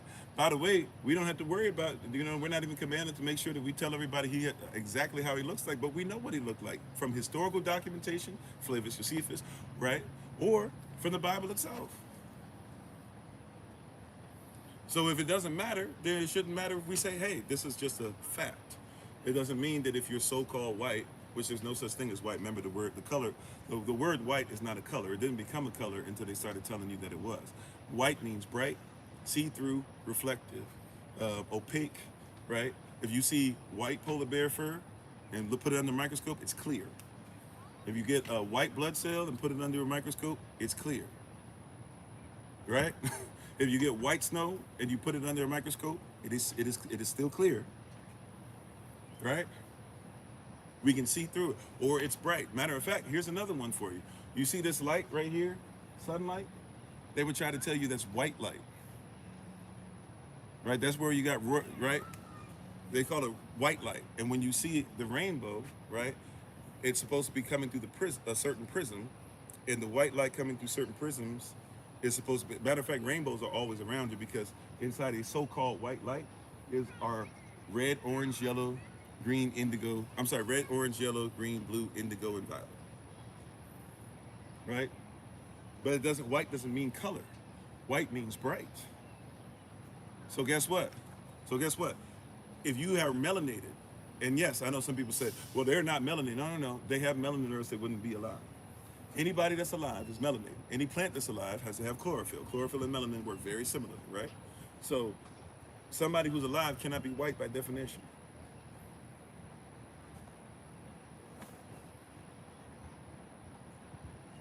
You see?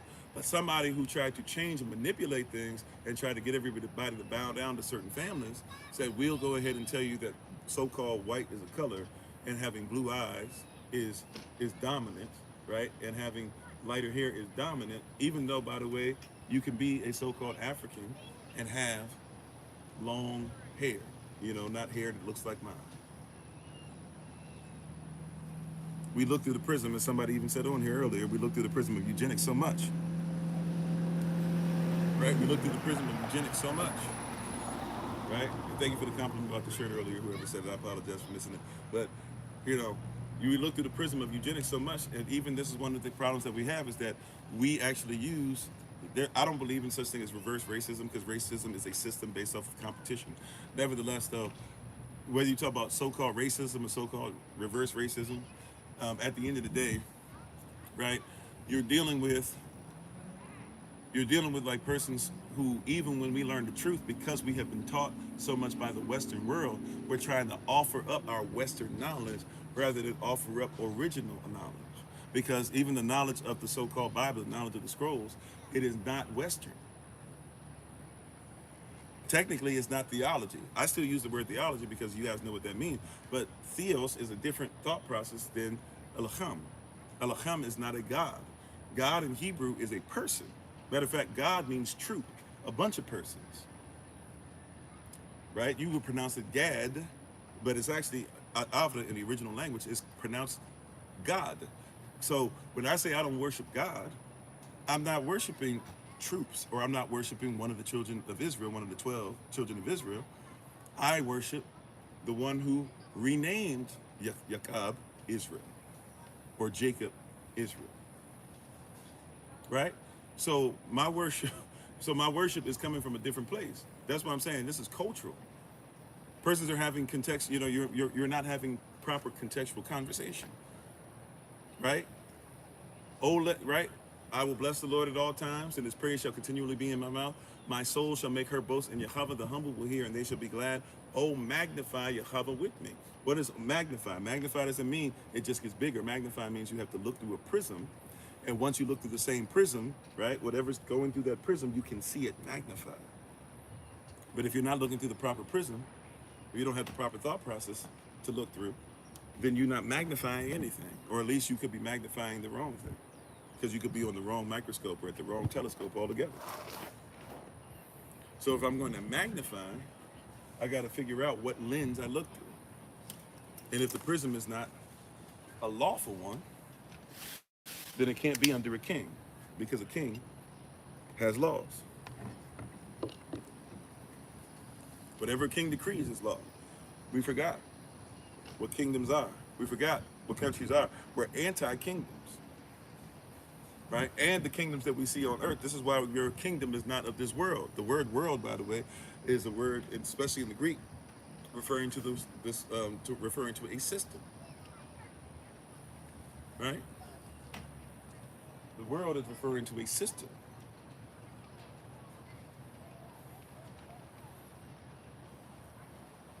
The world is referring to a system. So if somebody's talking about a world, especially from the so-called biblical context, you're talking about a system. And we're supposed to separate. There's got to be that baton rouge. There's got to be that red stick. There's got to be a place where we know on this side is here, on the other side is something else. Right? Even when I hear persons talk about the Kefir, so-called Kefir or the Sefer, right? Instead of calling it the Ethiopian Bible. When you hear people call about the Kefir, which is just Savar in its original terminology and its original pronunciation at least. But Kefir, Sefer, all these different words that everybody argues over, that which one do they have right? Look at them. They're not even written by Ethiopians. There's persons who are not even Ethiopian, who are basically, and back then we got to say the persons who would be Cushitic.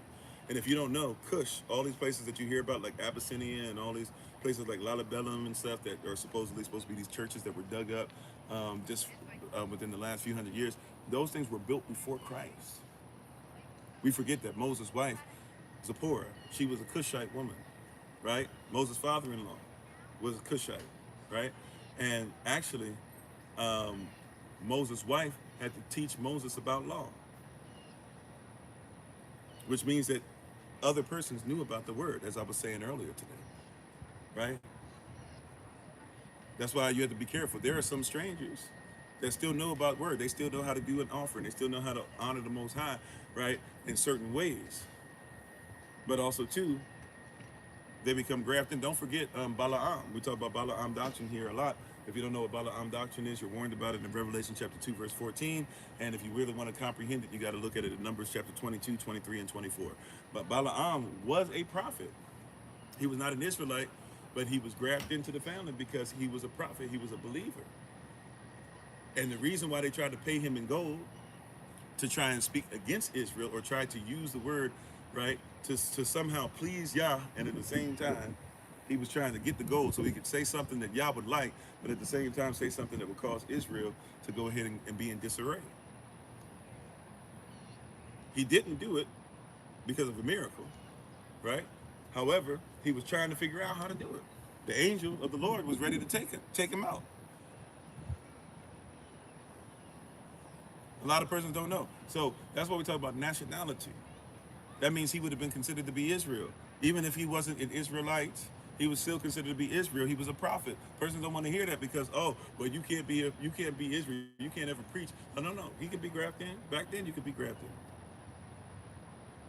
You said he wasn't one? Okay.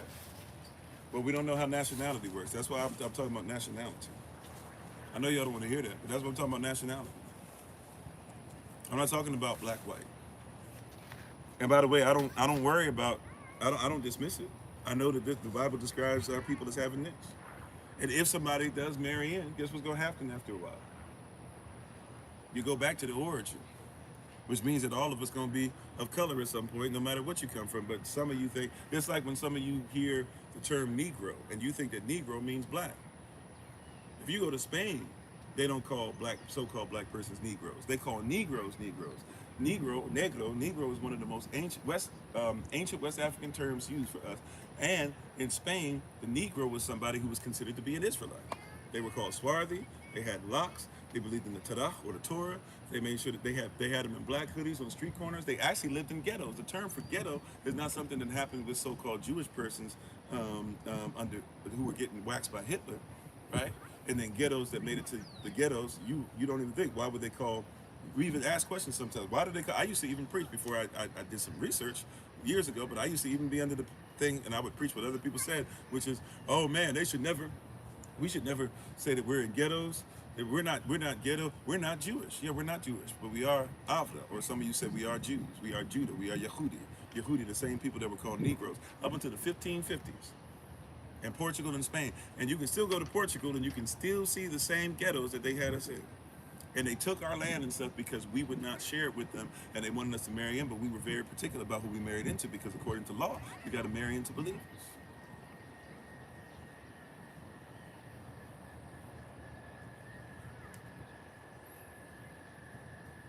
We kind of in the same place. Welcome back, right? But this is real talk. No, I'm not a Christian, so I'm not a Protestant, right? But this is real talk. So a person don't know how nationality works, how your nation works, right? We don't know. We just hear, so we arguing about this stuff and not even knowing how it works. We don't know how a kingdom works. If you know a kingdom is a nation, then you got to realize that a kingdom is different than what you think it is. It's not a worldly kingdom. Your examples of kingdoms have been terrible. That's why what we offer up to Yah is terrible. Remember, in Malachi, he said, I don't want this moldy bread. Why are you giving me this moldy bread? Why are you telling me that I don't love you? I've loved you. I've hated Esau. We don't like language like that. And then some of you go to a place where you don't understand how nationality works, so you say Esau is white people, when clearly you guys say, oh, well, he was red when he came out. He was red and hairy. He was ruddy. Guess who else is described as being ruddy? One of the darkest persons to ever live. Because if you know about clay and how it works, we were made out of clay. If you know how clay works, right? Adamach, right? Adam, he was made out of Adamach, or some of you say Adamai, right? But Adam was made out of dark, rich, nutrient earth. But that dark, rich, nutrient earth, which we describe as black, was blackened because there was so much dark, rich, nutrient earth that was coming together that was so healthy, right, that it comes off as what you would call today black.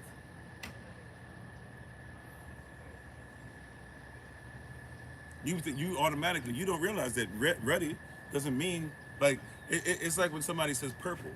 I don't think persons even know that purple is closer to, the purple that your Bible is talking about is closer to, I'm not very great with colors. Maybe we would say, I don't know if it's maroon or something like that. That's what was considered to be purple. But when we see, and I'm not bad at my IUIC brothers, I'm just giving you an example.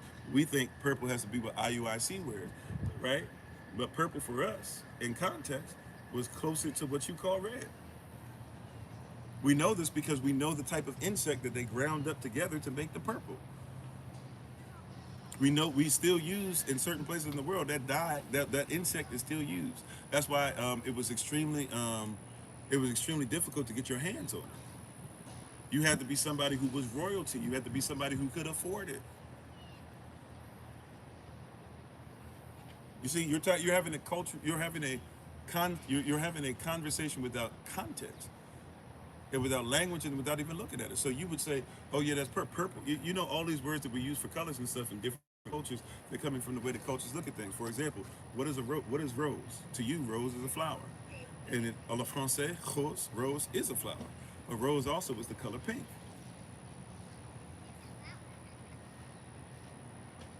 In French. So if you go to France, if you say that's red, rouge is different than rose. Red is different than rose. Even though there can be a red rose, but if you say the color rose, they're not thinking. They're thinking the color, and not just the color pink. They're thinking about a specific type of flower. If it's not that specific type of flower, then it's not pink. You see what I'm saying? So the cultural context of it, we have to go back. This is why we wrestle not against flesh and blood, but against principalities. And these principles, these original things, is what we go away from. That's why you have to go through a salving or salvaging process, this thing called salvation. Work out your own salvation. Salvation means to go back to the original intent, to heal, to go back to what it was before you needed the salve.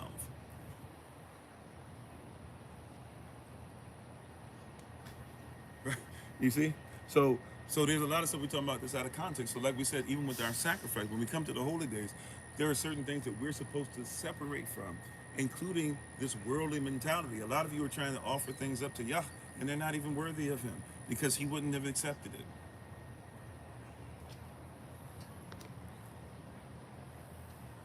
Hey, how you doing, Brother John? How you doing, Aunt Marion? Right? He wouldn't even accepted a lot of this stuff that we're sitting up here. Not just the arguments, which is crazy. I tell persons this is one of the wildest things to me too. In this holy day season, we get worse at arguing against each other when the reality is hey, look, if you got a dialect that's different than mine, could we put that in pause for a second? Are you coming for Feast of Trumpets? Are you coming for the Day of Atonement? Are you coming for Feast of Tabernacles? Let's be one, because that's what holiness is anyways. Holy means one. If you are a holy nation, it means a whole nation. Even the word Bible means a set of books. Biblios, right? Biblioteca, if you go to a library, that's a biblioteca. It's a place where you got a lot of sets of books, right? So biblios, talking about set of books, Bible, Biblia, and then you talk about what? Holy. Holy means whole or one. So we're talking about alav. In our culture, aleph or alav is one. Who are we supposed to be one with? The Most High. So let's be one with his scrolls.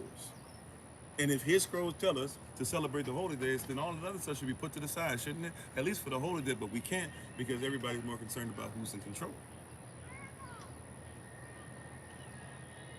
Now, ultimately, yes, there's chain of command. Ultimately, somebody, and I don't have to be, I'm not trying to be the leader of everybody. I made that very clear, right? I'm chelik or assembler of a specific branch of the tree. All these branches can have different leaders or whatever, but if we part of the same tree, at some point we should look at the root of the problem, right? And stop comparing. That's what happened to us in Deuteronomy 28. Deuteronomy 28, 54, right? The second law, chapter 28, verse 54, where Moses is reiterating the law, and he starts telling us, hey, be careful, because this is what's going to happen. Here's some of the curses. Verse 54 is saying that, hey, we as brothers, starts with us as men, we as brothers will see what other brothers have. And instead of, right, because we're in captivity or because we're being fought against, because all this stuff is coming down upon us and everything's coming in, what it says is that it'll feel like we're under siege. And as we're under siege, the pressure happens and we start losing and we don't have anything coming in. And so rather than work together to make sure that we can survive through this and start to thrive together, we'll see that our brother has something that we don't, and we get jealous of him. And then we get jealous of him and we're upset about that. Then we take it back home to the wife of our bosom. The wife we should be holding on to and protecting and loving. And we bring that mess and now we take it out on her. And then it says that then we get mad at our children. And if anything, we eat off our children or even eat our children, it describes, which is basically figurative, saying that instead of helping our children to grow and shepherding them, just like what happened in Ezekiel 34, we start to take what's theirs and eat it. And then we start to literally use their lives as a lifeline for ourselves. We basically are vampiric in the way that we raise our children. Then after that, it says, I think in verse 56, it starts to talk about our wives and how the wives who are damaged now, they begin to feel uncomfortable where they don't even necessarily want to leave the house. And every time they leave the house, they're already uncomfortable. It says they walk gingerly as if it hurts their feet to touch the ground. The path that they walk, that should be protected and loved and honored and set by their husbands, now they're all over the place. And they're angry, and they're taking it on children. And then it says the children get to a point, especially the boys, it describes the boys as being on street corners and mauling people, and goring people like a bull would. That's what it says. That's what we're in right now. Salah. Right? Pause and think about it.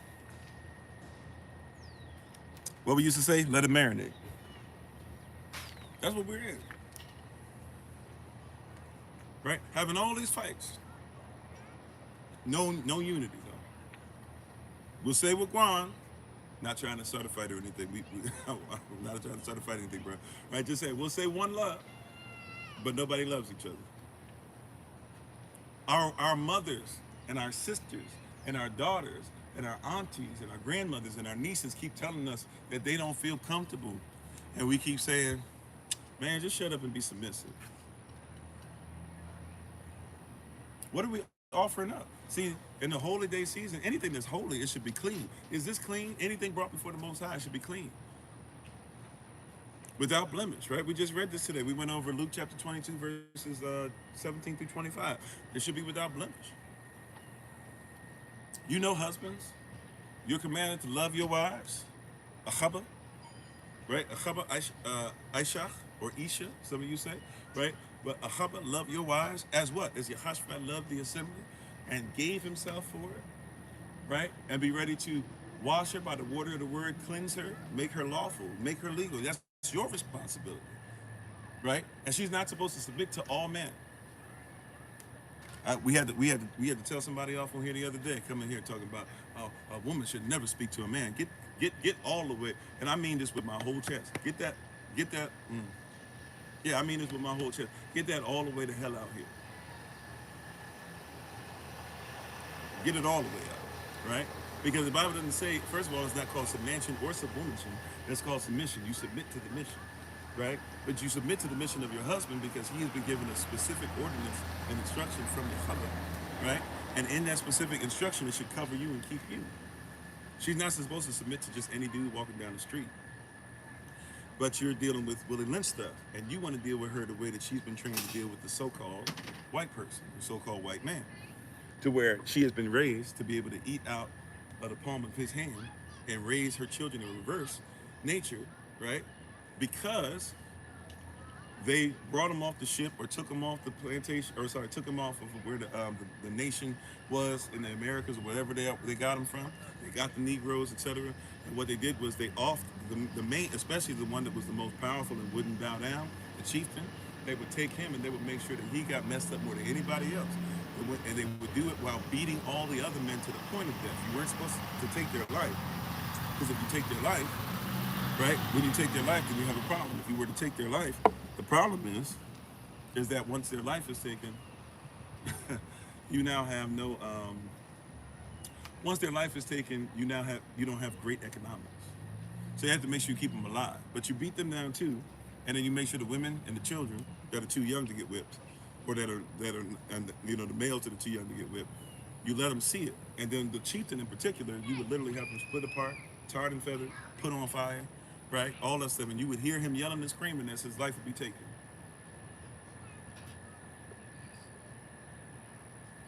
You would see him yelling and screaming as they did this, and then they would look at the women and say, "You want to listen now?" This is the start, this kind of curse, same kind of Deuteronomy 28, right? Once again, forgive me, I'm not trying to be cute out here. I don't want our devices to overheat, right? But this is the same kind of issue that we're dealing with. How you doing? This is Vesmanian, infamous. Thanks for being on, right? You said you can't tell a woman nothing. Well, we talking about wives, and I'm talking about wives from a particular culture, right? I'm not here to do the whole men don't need women and women don't need men. And if you can't tell a wife, right, because you're not supposed to look for women, you're supposed to look for wives. And wives, you shouldn't just go ahead and be with anybody, or women, you shouldn't be good with anybody. For that reason, you should be looking for a man. But there's no separation. See, once again, there should be something that's clean or lawful or legal. It shouldn't be the same. It shouldn't be muddied to the point to where we're doing stuff the way everybody else does. The problem is you do everything else the way everybody else does. You guys argue over dating. Watch this. I'm not talking to everybody, but those who say you believe in the Bible, you guys argue over dating all day, every day. But the Bible doesn't even have anything about dating in it.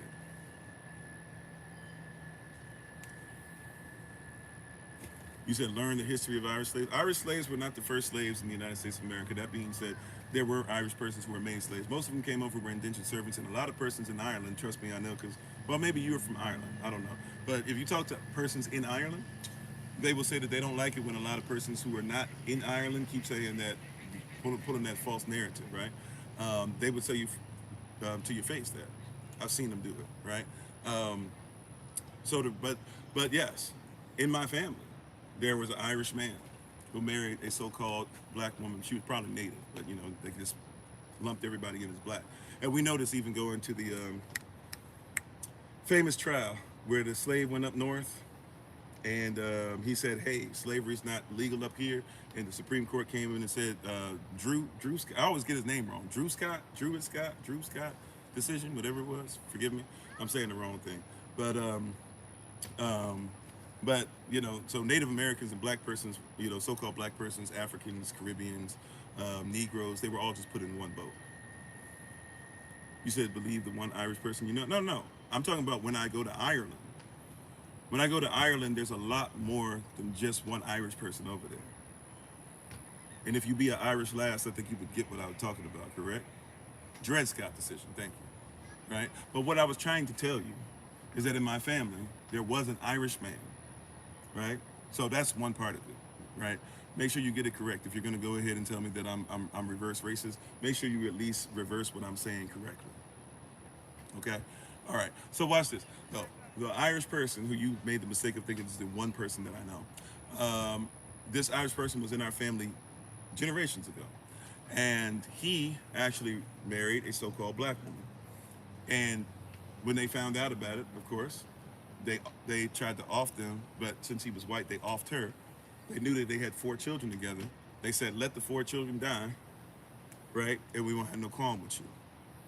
He loved his family enough, loved us enough, loved humanity enough, loved his wife enough, even after her passing, to say, no, I'm going to raise my babies. And he raised them. And when they became teenagers, or at least some of them were still teenagers at the end, they came and they got him.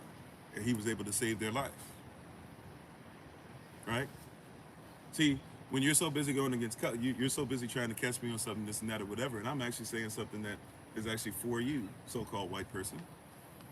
But here's the deal. Irish persons, some of them were made slaves. It gets even worse because a lot of them were actually put into the breeding camps. The places, the breeding plantations they don't like to talk about. You said read the Bacon's Rebellion? Sure. Question for you. How far back does chattel slavery go? Now, if you want to be honest about it, what the English would tell you and the Irish would tell you is that the Irish, that anything that was done eventually to us in chattel slavery, they definitely experimented on the Irish first. Yeah. See, you're so busy. You're so busy doing that stuff. That's not what I'm talking about. But if you need to make it, hey, white people were slaves first, or white people were slaves too, and I'm going to make sure everything you're saying is wrong, then you're missing everything. Right? Get it together. Right? Much love to you, but come in here right. I'm not anti-white. Right? Just because I'm dressed like who I am doesn't mean that I have to be against who you are. All right? Respect. You Mexican? All right. Well, you as a Mexican, dressed the way that you are, and then saying the same stuff. We know how it is. Hey, like the Cubano, right? Mi hermanos y mis hermanas, Puerto Ricano, Cubano, Mexicano, et cetera, et cetera, et cetera. All these persons. There's a lot of persons, right? Dominicano. I know Black Poppy, right? I'm just being honest. Like, that's the same rhetoric. By the way, my wife is Seminole. You know that Seminoles get mad respect in Mexico, right? I know that too, not from one Mexican. I'm well traveled, right? I'm not as traveled as I'd like to be, but I'm well traveled enough to be able, and when I go different places, I talk to them. Before I was even traveling, doing what I do now, I was in the United States military. I'm a veteran. And so I've had a chance to go to quite a few places and interesting places, even places like Brazil, and go to places to where, hey, I was thinking that I was going to lose my life because that was the place you didn't want to be. And we had great conversations on stuff and talked about history and talked about our humanity, whether they were so-called black or white. Right? But see, we can't even offer up something pure for conversation because your thought process is one that's sullied, dirtied enough to think that if I mention something, and now you have to start giving me your bona fides. I'm talking about the kingdom of heaven. So to be honest with you, if you Cubano don't come before the kingdom of heaven, right? Puerto Ricano doesn't come before the kingdom of heaven, right? Gracias por tu presencia, right? Mexicana doesn't come before the kingdom of heaven. Latino don't come before it. Latine doesn't come before it. None of it. American corporation doesn't come before it. I'm in the kingdom before anything else. It's through the kingdom that we have the prism to be able to see each other properly the way we were created. Because even the Mexican has been polluted by this stuff too, just like the person from the United States, just like the Canadian. right? Second president of Mexico, sure. He considered to be black, little Negro and all that stuff coming up. Had naps and everything, right? You got rid of chattel slavery, but we're not going to pretend that racism didn't exist. And we're not going to pretend that colorism doesn't exist still. That being said, that's why my prism can't be Mexico. My prism can't be the United States. My prism can't be Hawaii, right? You know, Hawaii got issues over there too. Look at King Kamehameha, then look at how Hawaiians don't want anybody of color. Some of them don't like people of color because they dealt with colorism. I know you want to say that's part of the United States of America. Hawaii used to be a whole nation. And before that, if we be honest, the reason why King Kamehameha is loved is because the reason it's called Hawaii is because you might not know this. Maui and I'm sorry, where Honolulu is, Maui. I was stationed there for a couple years. I'm sorry, Maui, where Honolulu is. Why am I having Oahu? All these different islands that were there, they were actually taken over by King Kamehameha. So yeah, it's not just about white or black, but that's why the prism is the kingdom. No offense. That's why the prism is the kingdom. My prism is not Mexico. My kingdom is not United States Corporation. Mexico's not even a country either. It's a corporation just like the United States. Seek ye first the Mexican, or seek ye first the kingdom? Seek ye first the African, or seek ye first the kingdom? Seek ye first the black man, or seek ye first the kingdom? Seek ye first the white man, or seek ye first the kingdom? And then when you seek it, seek what? His righteousness, his right lawful standing. And then all the things that we're talking about that we're missing, they're added unto us. Because in this culture, if somebody doesn't have clothes, you make sure they're clothed. In this culture, if somebody doesn't have food, you make sure they get food. In this culture, if somebody doesn't have, if somebody's dealing with mental health issues, let those of us that are strong take care of those who have these mental infirmities. It's a different prism. We're looking through a prism of enslavement, and therefore we're trying to make adjustments, still studying through the same prism of those that enslaved us. At some point, we got to separate long enough to be able to see things clearly. Oh, magnify Yehovah, or oh, magnify the Lord with me, right? That means I have to look through the lens to see what's magnified. If I'm not looking through the same lens, we're not magnifying him, and we can't exalt his sham, his authority, or his name together. Well, empathy, but also, yeah, lens, prism. So, yeah, empathy, right? Like we were talking about yesterday, even though, sorry, brothers, yesterday the signal was going in and out for us. So I did send a little thing to say what was going on. Prayerfully, I'll be able to get you a little recording, but I did get the homework assignment out. We had our men's meeting last night. And, but yeah, we made it a point to tell you guys on the Zoom call that, that it was about empathy, right? Empathize. You had a couple who had stopped empathizing, therefore they didn't care about each other's love languages. Once they started realizing what they came to, what brought them together in the first place, all of a sudden they started having a moment of clarity and stopped talking about leaving each other and realizing how much they loved each other, and realized that they wouldn't even made it through college and made it to the places that they were, but they didn't have each other's love. But when you lack empathy, or you don't care enough to even make sure that you empathize or see the prism that is coming through, and your automatic response is the prism of the oppressor, this is why we fight against each other, right? Like I was saying about the Seminoles, about John Horse from Florida, the Seminoles, and he travels all the way through, getting away from the Americans that are chasing him, goes into Mexico. Mexico fights with John Horse, and to this day, the Seminoles and Mexicans are like this. My wife is Seminole.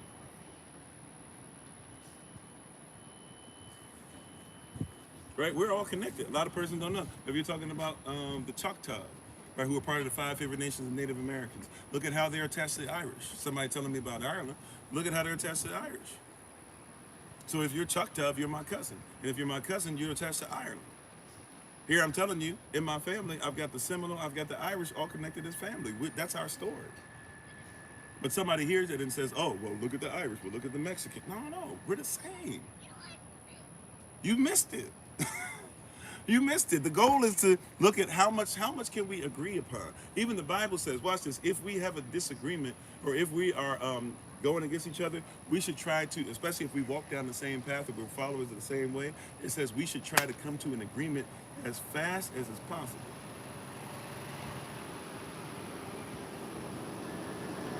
right? It says if you and I have a disagreement, it says we should do our best as fast, as quickly as possible to come together to agree.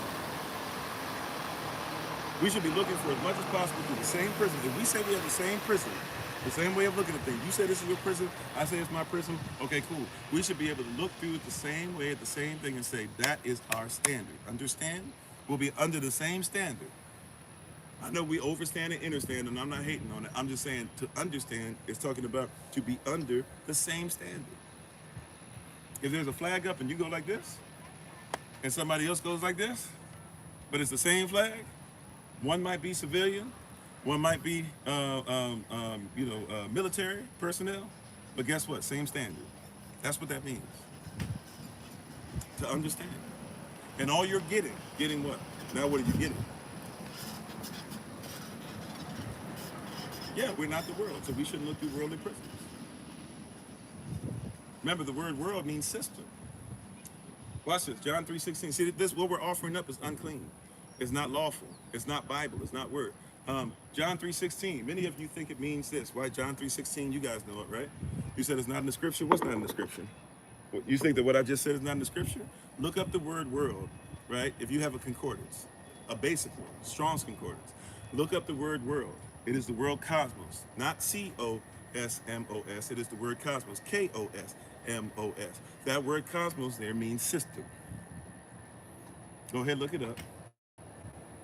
And then once you find that, to move the bar and say it's something different, right? Because I can see that that's an argument just for the sake of arguing. So that's somebody that doesn't know. So that's somebody who hasn't looked through the thing properly. You're looking at it through a different system. You said it's sad religion divides us. Religion just means what people do on a repetitive basis is a legion.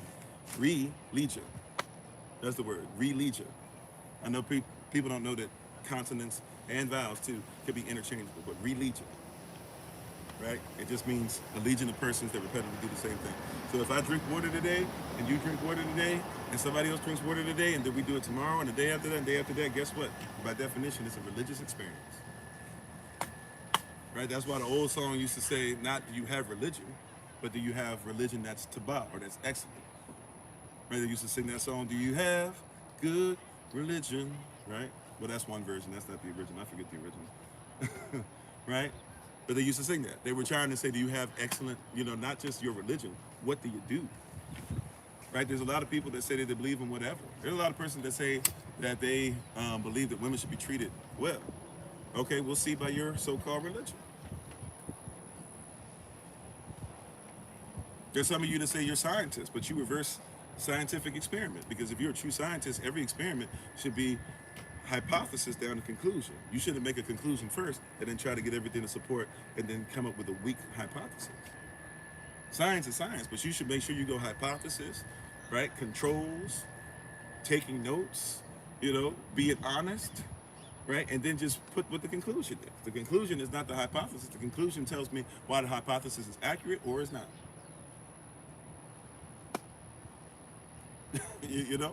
So a lot of persons have so-called religion is based off of a conclusion. They have stated in their mind without any proper research, right? Without any proper persuasion. Persuasion doesn't mean I'm going to tell you what it is and you just believe it. Persuasion means what?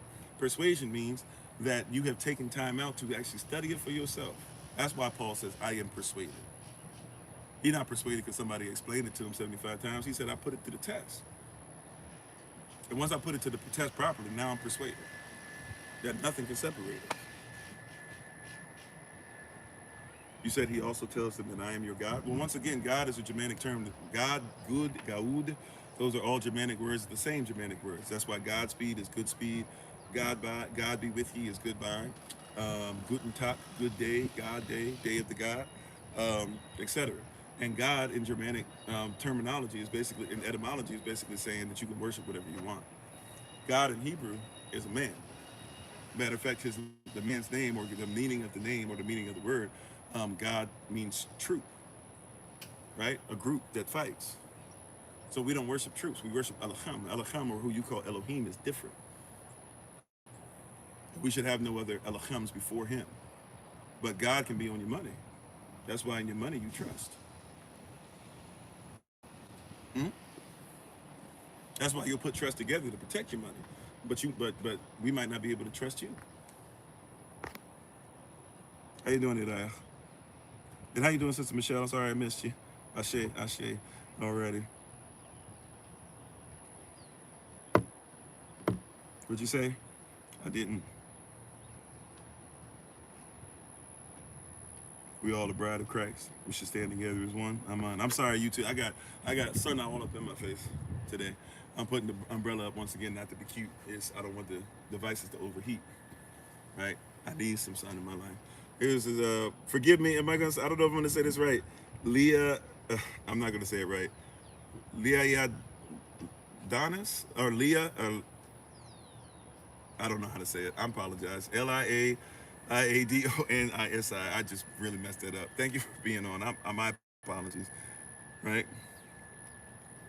All right, Utendo, thanks for being on. We'll see you next time. How you doing? Use your 938-025-267-1463. Thanks for being part of the community.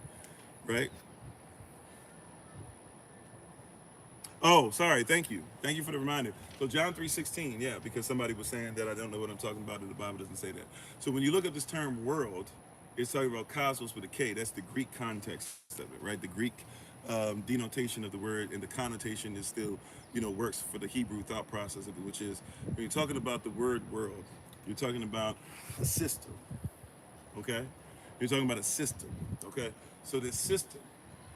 So when it says, for Elohim so loved the world, he gave his only begotten son. A lot of you guys think that he's talking about you and I. And I'm not saying he's not necessarily within the bigger framework, but that's not what this word means. It's saying, I see you, Jubo. I'll see if I can fit that in somewhere for today's context, but thank you for being on. I'll see. Just give me a moment to get through this real quick, right? So if you see this, where are we at? I'm sorry. Oh yeah. So the world. So it's not saying Elohim so loved you, even though he does love us. Before he loved us, or before we loved him, he first loved us. So we know he loves us. Achaba, right? Yechava achaba ban yechadasha'al, right? Ban at Shamayah, right? He loves Israel. He loves the kingdom of heaven. He loves those who are grafted in, et cetera, right? He loves all of us who are his children. I know a person don't like that, but even the Bible says, as much as we say he hate the sin, but hate the sinner. No, he even says in the Bible that he doesn't like sinners, right? Because sinners are doing things purposefully. Okay. That being said, as far as the word world system, he's not saying he loved the wicked system, is he? Right? How you doing, on fire for him? Right? So he's not saying I so love the wicked system, is he? He said I so love the system. What system did he love? Isaiah chapter 9, verse 6 and 7 tells us that a child to us is born, a son to us is given. The government is put upon his shoulders. In the name of the Son, the authority that the Son comes in is the name of Wonderful, right? The authority he comes in is the name of Counselor, Holy Spirit. The authority that he comes with is the everlasting Abba, everlasting Father, right? The Prince of Shalom, the Prince of Peace, and the mighty Elohim, right? He comes with a government upon his shoulder. He comes with a system. Malachi tells us that we had gotten so off in the system that Malachi chapter 3, verse 1, before he talks about getting us to start giving offerings and tithes and stuff like that, the way we were supposed to, and stop robbing him. First things first, he says, I'm going to send myself, and I'm going to send a messenger before me to make the way straight. He starts talking about how he's going to send himself in the flesh, the one you've been waiting on, the Messiah, and he's going to have John the Baptist come before him to let you know what's happening. He then even says at the end of Malachi chapter 4, the end of what we call the book of Malachi, which is actually known as the burden of Yahweh, or the burden of the word of Yahweh to Israel, right? But we call it the book of Malachi today. You'll discover that he actually says in verses 1 through 6 that we need to go back to what the law of Moses was supposed to be originally. We have left it, right? The same way that Yehoshaphat says that we need to go back to the law of Moses himself, right? He says that we need to go back to the law in Matthew chapter 5, verses 17 through 20. Paul will say that we need to go back to the law of Moses and the law of the Spirit and not doing this law of sin or the law of our flesh and making the word whatever we want it to be. He says that in Romans chapter 7 before he then says, it's my prayer that Israel would be saved in Romans chapter 8 verse 1. And says we got to go back to the law of Moses in Romans chapter 8 verse 5. So when Yehoshua comes, he came to bring order back to chaos.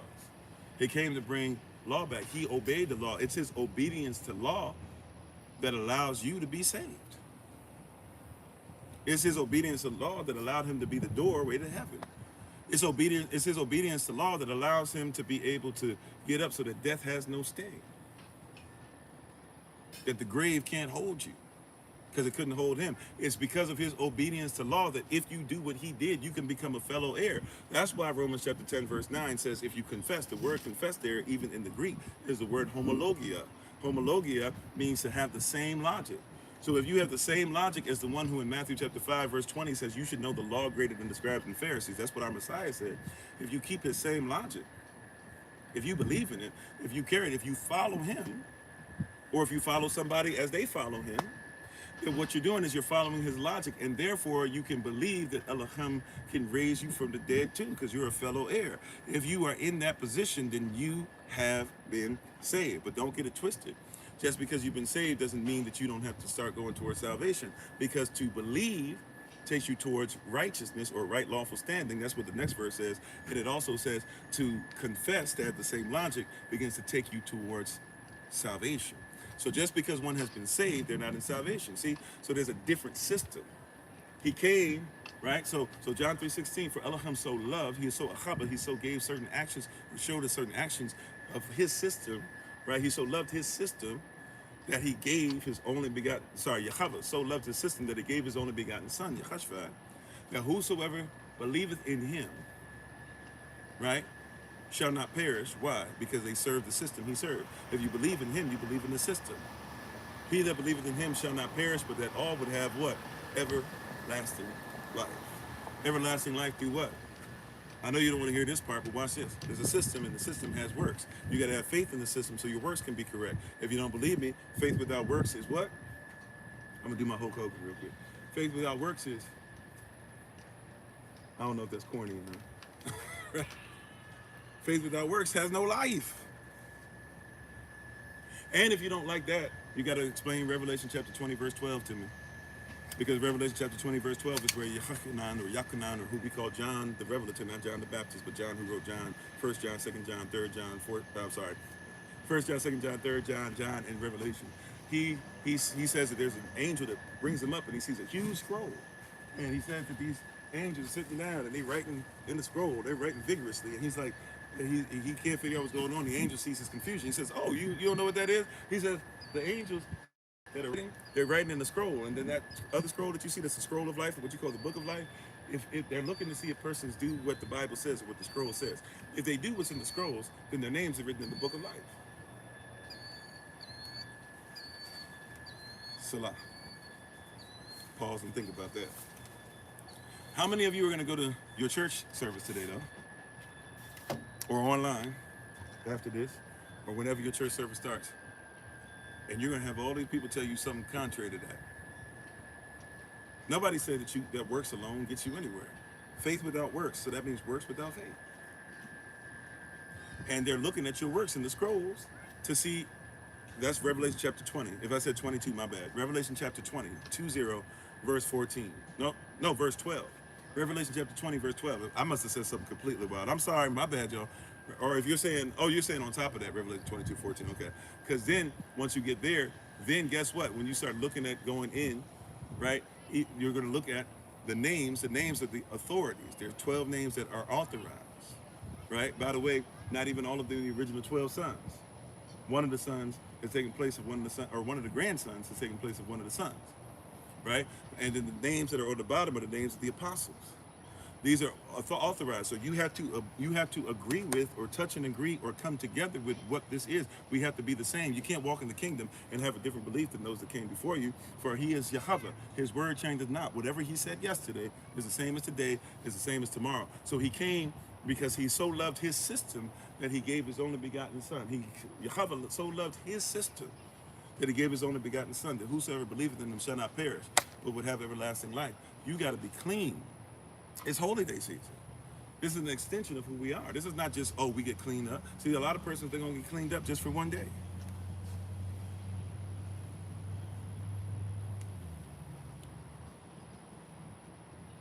Been following the ambassadors of Yah? Well, as long as they're on track, I can't tell you much about them. I don't know them by name or anything, but you know, if you'd like to come by here from time to time, I'm not trying to mess with anybody's ministry or whatever. So we're gonna be keeping it in Houston this year. As far as Feast of Trumpets, we'll be in Houston tomorrow. We'll be meeting up with everybody. If you can get in touch with me, I don't have everybody's info. Whoever's info I have, I've been sending out stuff for a while now. I sent you guys the information. We're gonna try to meet up probably around 2:30 p.m. Central Time, Houston time, and we'll probably start having everybody come on virtually about 5:30 p.m. New York time, and then we'll have a word about somewhere a little bit after 6 p.m. New York time. And if you come on virtually, you're coming physically. If you're coming physically, you know, potluck. We're hoping. If not, we'll bring what we can. You know, Pastor Kofi not rich, but I'll bring what we can. You know, and if there's stuff around, or if I can help somebody to purchase something around or something like that, you know, but feel free to come on out, chill out for a few hours. For those that are coming virtually, if you want to make sure, have your feast during the day, you know, have your feast with us or whatever. If you want to chat a little bit, you know, I'll try to see if maybe we can have a couple of games, maybe a couple of video games or something. We can see who gets the highest scores, or maybe we can bring back some kind of, what is that we play a lot of times? Not Jeopardy. Even though Jeopardy might be fun. We've done Jeopardy before. What's the other one that we be doing now? Not Wheel of Fortune. We be doing our version of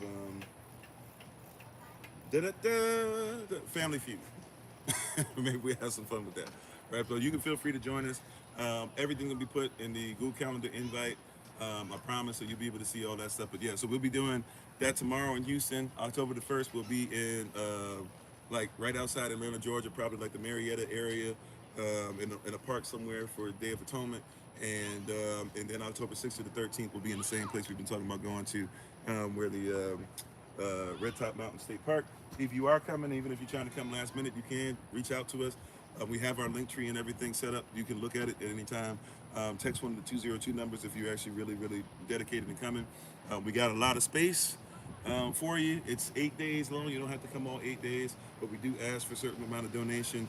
And if you can, you know, make sure if you got tent, we might be able to help out with some of that, maybe. But you know, if you got tents, if you got you know, mattress, if you got things like that or whatever, if you bring, we're not going to do the mattress, but we, you know, sleeping bag, stuff like that, we might be able to help out with. But make sure you got chairs, things of that nature. We're looking at getting an event tent this year as well, so that means that when we do our live sessions, we'll probably be inside the event tent. Y'all pray for us. They've been really messing with our signal. They've been really messing with our signal. Some of you have been seeing it, like, for sure, especially when we did the whole Charlie Kirk conversation for a couple nights, I think on Thursday and Friday evening. They really were messing with us then, right? So prayerfully we'll get that handled. Maybe even be able to rent something for that area. We usually do pretty well. It's not as great a signal as we normally get, but we usually do pretty well for the area that we're in, because we out there. It's camping. It's not quite glamping. I used to call it glamping. My wife has brought to my attention I can't really call it that, because it's not like we indoors or anything. We outside. We got electricity and stuff, but we pretty much outside. We take care of our food, take care of our children, take care of everything. Baptism there, all that. So hopefully, you know, but you can join us virtually. Even if you can't make it physically, you can join us virtually for any of those things. For the most part, even if you can't make it the day of, it's recorded. Right? But yeah, where are we at? Sorry, y'all. So feel free to join us. I'm sorry. Where was I at? I'm sorry. I'm trying to, somebody help me. I'm trying to look. Yeah, oh yeah, we finished John 3:16. Okay. But yeah, so getting into this stuff, you can see cleanliness, legal, lawful, the word, not changing it. It's something over and over and over again. It's a lot of, you know, this walk is an everyday walk. Like we said, it's not just virtual, it's reality. Hey, Shalom, Brother Thomas, how you doing? For us, it's not just virtual, this is reality. You know, we do this every day. We walk this every day, right? This is important to us. Okay, that being said, I think I'm done with the word. Normally on Sundays, we go a little bit longer. Somebody asked me earlier, I don't know if, I think it was a sister was on, and I'm not sure because it was a comment from a while ago. Hopefully, I have this somewhat right in my memory banks. I believe you asked a question, which was, what was it again specifically? I believe you asked the question. The question was, it was about a boyfriend, was it? If you're still on, can you let me know what it was? Jew something, Ju something. I'll try to see if I can find it. I'm not sure. It was a little while ago. You asked me. I told you if I could come to it, I would. Somebody else asked the question as well. If you're dealing with something, if you're dealing with a man, or if you, does anybody recall what it was? If I can't find it, does anybody recall what the question was? It was on this platform over here.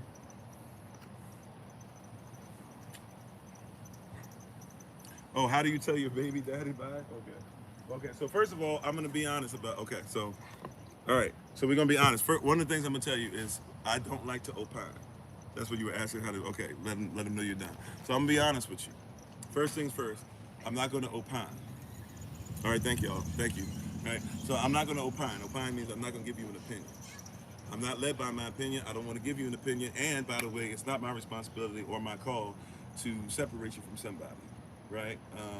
Even if you considered yourself to be like under me, a spiritual daughter, now somebody putting their hands on you and stuff, even with that, sometimes we had a little bit of that happen recently. I won't say who, but we had some of that happen recently, where the guy is not part of us, but somebody's SOC adjacent, and a couple times actually recently, unfortunately, and I had to slow my roll on one of them because I was like, well, if the person that we coming to save is the type of person that'll jump on us, or even if we felt we had to call the police if something grave was going to happen, I was like, if you're the type of person that's going to defend or might even jump on the police, that means you'll get harmed too. So, we got to be careful, right? But as far as as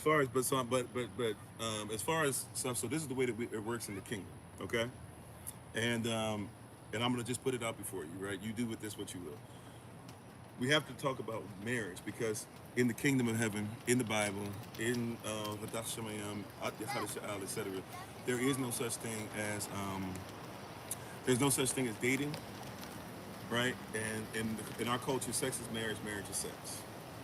Okay, so if you have now, I'm not saying because you've had sex with them, because obviously you had a child, that you are married. That being said, the way we look at things, the way that Yah looks at things, the way He trains us, and the way our culture works, if we're supposed to raise up husbands and wives from birth, you're supposed to be pre-qualified before you even ask somebody's hand in marriage, and then you're supposed to prepare yourself for your husband.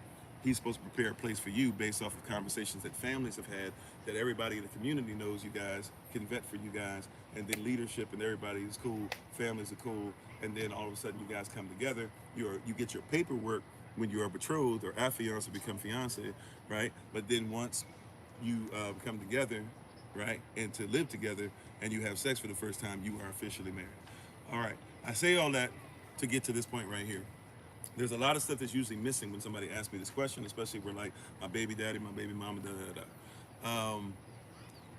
Because what's going on, more than likely, if we're talking about, well, I don't need to know certain things, and definitely not in public. If you want to have other conversations, I do marital coaching and life coaching and stuff, outside of this, or you even have ministerial staff if you feel more comfortable talking to a sister, etc. One of the things we have to have an honest dialogue about, though, is that a lot of these relationships we're having are not righteous. Doesn't mean that Yah doesn't bless your child is blessed. Doesn't mean that He can't bless you, you're blessed. Doesn't mean that you can't become chaste, because chastity is not always just attached to so-called virginity, right? You know, so it doesn't mean that, right? But a lot of these relationships we're having are not, once again, through the proper prism and the proper lens. So the way it should have gone is that both of you should have been trained up in what a husband and a wife is. Matter of fact, before that, what a man and a woman was. Matter of fact, before that, you should have actually been apprentices under your mothers and fathers. So whatever his father did, he was supposed to do, and whatever you did, you were supposed to do. This is why also having a father and mother in the house that's not righteous can be a very bad thing, unfortunately, sometimes too, because we can be taught a lot of weird, whacked out stuff that still causes generational curses to happen. That being said, if we're trying to get rid of our baby daddy, or whatever the case might be, if some of you trying to get rid of your baby mama, whatever, here's the deal. Focus on what the Most High wants. Is your relationship something that the Most High can repair? Are you having issues because of, what is your issue? Is your issue money, right? Is your issue money because he's not trying to have a job? Is he in his work? Because before we even find a wife, a man should be in his work. A work and his job are different. I'm in my work right now. I did this when I was homeless on the street. I did this when I had 2.5 jobs. I did this when I was making minimum wage. I'll do this if something were to happen tomorrow and y'all were to get cut off. I'd come out here and I used to preach to trees. Somebody might say that sounds crazy. I used to preach to the trees, right? Like I used to practice going around preaching in front of forests and stuff. Like this is what I'm called to do, right? And so my calling, my work, and I found a way to make sure that it was done correctly to where, like, I was honing my skills, practicing over and over again. Started off really rough too. I wasn't the greatest of speakers, very shy, but I did have experience, even though it wasn't in the kingdom. It wasn't for the righteous faith. I was preaching when I was like 6 years old. My mom was working with me on it and stuff. So a lot of her shows up in my preaching anyway. That's off to the side. But I'm just saying, what is it that Yahweh wants? What is it that Holy Spirit is speaking? Depending on how you say it. What is Holy Spirit saying? If you're led properly, right? If you're in a relationship that can't be blessed or is beyond repair, but you do everything you can. Even the Bible says that the behavior of the believer, the believing spouse, can affect the behavior of the non-believing spouse, right? And depending on how new you are to this or how true you are to this, because I used to preach and I used to be trash. I was never cheating or anything like that, but I was a yes man. I didn't really take care of my family. I didn't make sure that I took care of my family's bills and stuff. But like there's a lot of stuff I was doing. I was a yes man. I would give more opportunity for others to tell me their opinions on stuff and not listen to my wife's opinion. I've grown quite a bit in my life. And so I believe that everybody should be given an opportunity to grow. If it's beyond that, or if you guys aren't together, if you're like, hey, we didn't start off right, we didn't do it righteously, that's a decision you have to make. But your responsibility is to be chaste, is to be pure, is to be holy, is to be a wife. He who finds a wife finds something that's tabah, and not a wife by the world standard. Not a wife because you went in front of a judge. Before you get married, you're supposed to be qualified as a wife already. Right? If that makes sense. So, and thank you for being on. And thanks for being part of the community. Arthur, is it Donna Meyer? How you doing? So in this stuff we're talking about, Sister Jibo, we really want to make it a point to look at what's righteous first. Righteousness first. If you're a husband and you're in your work, Yah will bring you the wife, or your wife will see you in your work, and she'll do what she's supposed to do. She don't got to be immodest. Remember, Boaz and Ruth, right? Baaz Atarat, or Boaz and Ruth. Ruth told Naomi, your people are my people, and your Elohim is my Elohim. She said, I'll worship, I'll do what you tell me to do. She had an elder sister teacher, and the elder sister came back, and a lot of people forget Boaz and Naomi were actually family. So Boaz knew what Ruth had done for Naomi, his family. And so when he ran into Ruth, he knew she was righteous and everything. Ruth came home and just was basically making sure they had food. And she told Naomi about Boaz, and she was like, oh, Boaz like you? She was like, girl, this is what you need to do. And she taught her how to do things righteously as a wife would. And so Boaz, seeing her faithfulness, even made sure everything was righteous according to the law. He even had to reestablish Naomi. In order to even have a right to be able to talk to Ruth, he had to reestablish Naomi. Naomi, remember, had lost her husband and her 2 sons. She was just going to sell her land and said, whatever happens, happens. She was depressed. So he had to actually reestablish Naomi. So, he had to be a husband, and then a husband takes care of not only his family, but also takes care of the person that would basically be like his mother-in-law. So he takes care of Naomi, who has no husband, and says, hey, I got to reestablish her correctly, and I got to make sure, he went through some stuff, he had to circumvent some stuff first, but he was like, once I do this, then I'm coming for you. And he did exactly what he was supposed to. So he's a true husband. He was already qualified, and he was already in his work. He was also tithing, right? He was setting aside 1/10 of everything that he was growing so that people could come around and eat off of it. He was a righteous man. So you're looking for righteousness, and you're making sure that when a righteous husband finds you, because he who finds a wife finds somebody who is tabah, or lawful, or righteous, right? So you're looking for somebody who is doing what they're supposed to do, right? So on both ends. So he knew she was righteous. She knew he was righteous. They both kept the law, and because they kept the law, the Messiah comes through their lineage, right? They bore fruit that allows you to be able to see the kingdom still existing the way it does today. right? So I would say more important than that. So as far as how to get rid of them, if you're going to go ahead and do now, if you're just saying you want to dump him, I guess is the phrase that people use, right? I'm going to dump him, which, we referring to people like trash, to each their own. But if you're going to stop the relationship you're having, I mean, unless there's something that's as far as abuse or whatever that's happening, you make it a point to say. And also too, depending on obviously who he is or if he'll be there, unless he's abusive or something like that, you try to make sure that your child hopefully can be involved. He can be involved in the child's life. Prayerfully, you guys are in a place to where, even if not both of you, hopefully you will make sure that you're respectful. I can only say hopefully you, because I can't talk and force him into anything, but hopefully both of you will be respectful towards each other. And anything having to do with marriage and relationship from this point on, you would make it a point to be like, hey, marriage is sex, sex is marriage, and only a husband is worthy of the womb or of the garden of his wife to plant a seed, and only right, and only a wife is worthy of a husband's seed. And those two are supposed to become one. Only one person is worthy of being one with you for the rest of your life.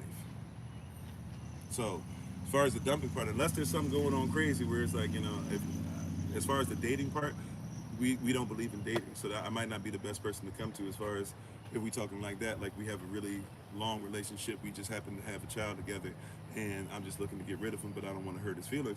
If you're not ready to love him on the level of a wife, and you don't feel like he can love you on the level of a husband, and on top of that, maybe you don't think he's a great father or whatever, you're already, in a position to where you're not, and it doesn't seem like you've gone through the proper protocol and procedures anyways. You have to pray about that. I can't tell you leave somebody or stay with somebody. That's not my responsibility. Even if somebody was being abusive, I would say get away from them, but I would never say to anybody, you get a divorce, you leave, blah, blah. That's not my responsibility, right? But if you're in a position where it's there, you pray about it, you think about it, fast. I would even say fast, like take it serious, because divorce, even though it's not an official marriage, divorce means death. Like divorce means traitor. Like both of you are going to have to betray each other, right? Because you became one, and you're going to have to kill off a part of yourself. Your DNA has become one. Like you'll have each other's DNA, right? So you're going to have to literally betray each other.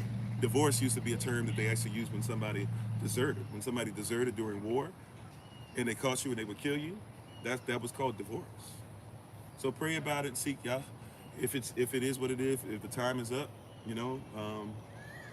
hopefully both of you are mature enough to be able to do what you're supposed to. Because at this point, a big part of it is not even about you guys. A big part of it is about the children. So, and if you need to talk about it further than that, like I said, we have persons that are very great listeners, qualified to at least listen. I do life coaching and stuff, my marital coaching and stuff like that. If you'd like to talk more and more, maybe certain things we'd have to talk with my wife present or whatever.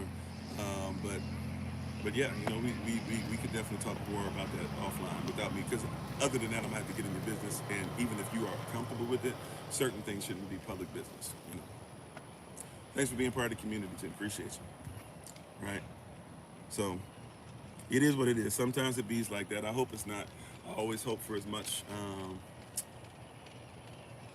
I'm always hoping for reconciliation, right? But yeah, a lot. And by the way, before somebody makes you feel a certain way, if you do some study, you can be divorced not only because of adultery. Adultery comes from the word adultus. Adultus means basically not being mature enough. So if somebody basically cheats on you, it shows extreme immaturity. That's why they call it adultery. Right, adultus, adult is maturity. Adolescence, is in between maturity and childhood. But then if you talk about the word fornication, the word fornication actually means porneia, which is where we get the word pornography from. So a porneia is a false image of marriage, not just physical image, but any kind of mental, spiritual, emotional image of marriage. So if there's something that's going on and it's not righteous, and we're not going to even attempt to do it, learn love languages, read Gary Chapman, read Dr. John Gray, look at different things that even maybe a Dr. Francis Cress Wilson would tell you about, just as far as the black experience, if that's what it is. I'm not sure if it is that or not, by the way, but just saying, as far as ways we can look at things to hold over some chattel slavery. Dr. Joy DeGroy talking about PTSS, post-traumatic slave syndrome. I even have a book, 21 Days, shameless plug, 21 Days of Motivation. It talks a lot about love and relationship, and love is an action, and Love is an action so powerful that it brings about description. It's also description so powerful it brings about it brings about manifestation. Also talks about how love has no loopholes. So there could be even some things just period. Maybe take a break and just say, hey, I need to learn Yah's love. I need to know how Yah's love works for me.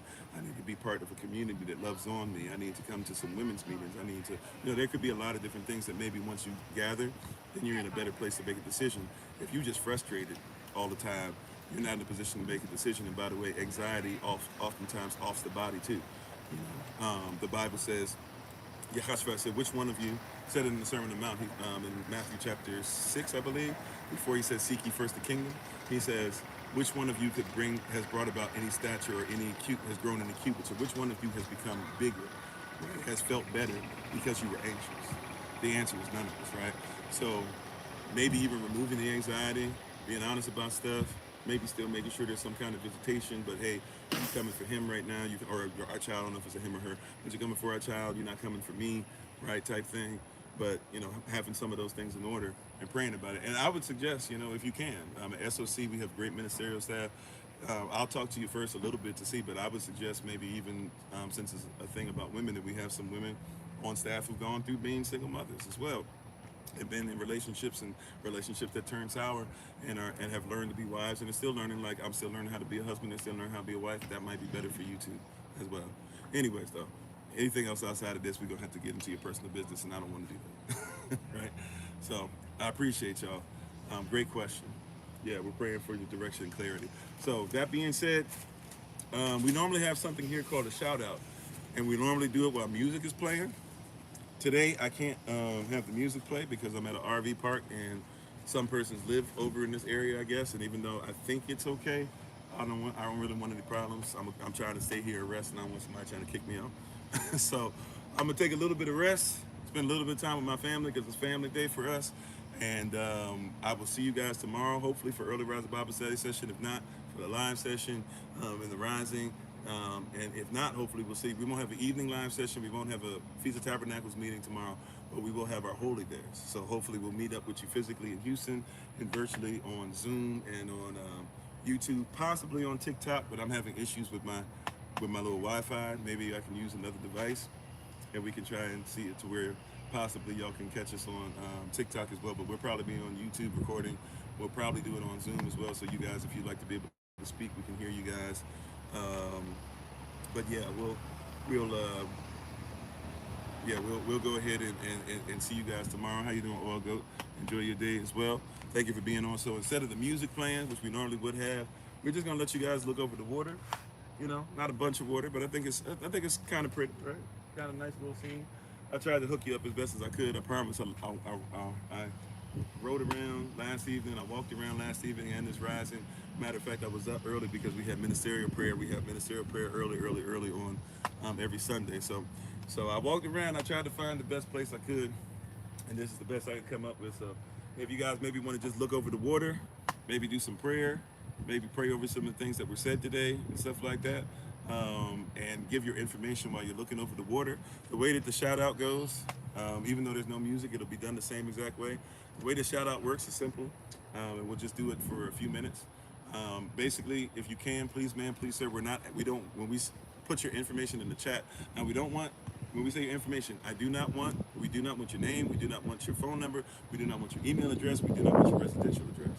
If you put that in these public spaces or whatever, not only might we get in trouble, but more importantly, your information is out there, right? So when I say your information, and you can just follow the lead of everybody at SOC, they know how it works. When I say your information, what I'm asking for is this. If you can please put your country, province, your state in the chat, and also your city.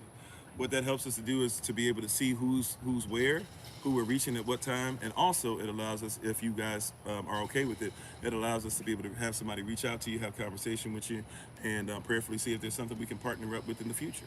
So if that's something you think is doable, we'd love to have you partake in it. Thank you, family. We appreciate you. Hopefully you got something out today. We'll come back to Leviticus chapter 22 tomorrow, try to finish up. We should be starting at verse 26, so if you want to read Leviticus 22, verses 26 through the rest, please do so if you want to get a head start. Also, too, if you like to look up, if you haven't already, if you just joining us for the first time, or the last couple times is your first time joining us, we've been focusing in really out of Leviticus 23. So these last few things in the series we're doing on holy days going through October the 5th, the last teachings have been focused on Leviticus 22, but Leviticus 23 is actually the meat and potatoes of this. So we're reading, basically leading us into the holy days, seeing things about how we offer things up, how clean we should be, what's the difference between a stranger or a stranger who was a stranger but now is grafted in, et cetera, et cetera. So that's more so what we're doing on this. So I appreciate you all. Thank you again for being on. I hope you enjoy the view. And although there's not music like we normally would have, hopefully you enjoy the view. We'll leave it up for a couple minutes. And then after that, we hope you guys have a great day. All right. Thank you again. I appreciate you all. SOC, you know what to do. And you guys get to be involved. You normally only do it on TikTok. Thank you for being on TikTok. Thank you for being on YouTube. Feel free to go ahead, put your information in the chat. And I will talk to you guys, later. Matter of fact, hopefully I'll see some of you guys tomorrow. Uh-oh. The effect messed up too soon. It messed up. Sorry, that's scary looking. Let me get my effects. We'll just leave it like that. Thank you all so much. I appreciate you. We'll go ahead and let you guys look at it. Thank you again. We'll talk to you soon. Remember, as always, family, that you are loved, you're necessary, you're majestic, you're fearfully and wonderfully made, and you, which is all of us working together, will be the reason why people who are in this system no longer have to be of it. Shalom. Early Shabbat Shalom to you, because we treat our holy days like Shabbat. And I will hopefully see and hear from you guys tomorrow for Feast of Trumpets. Peace.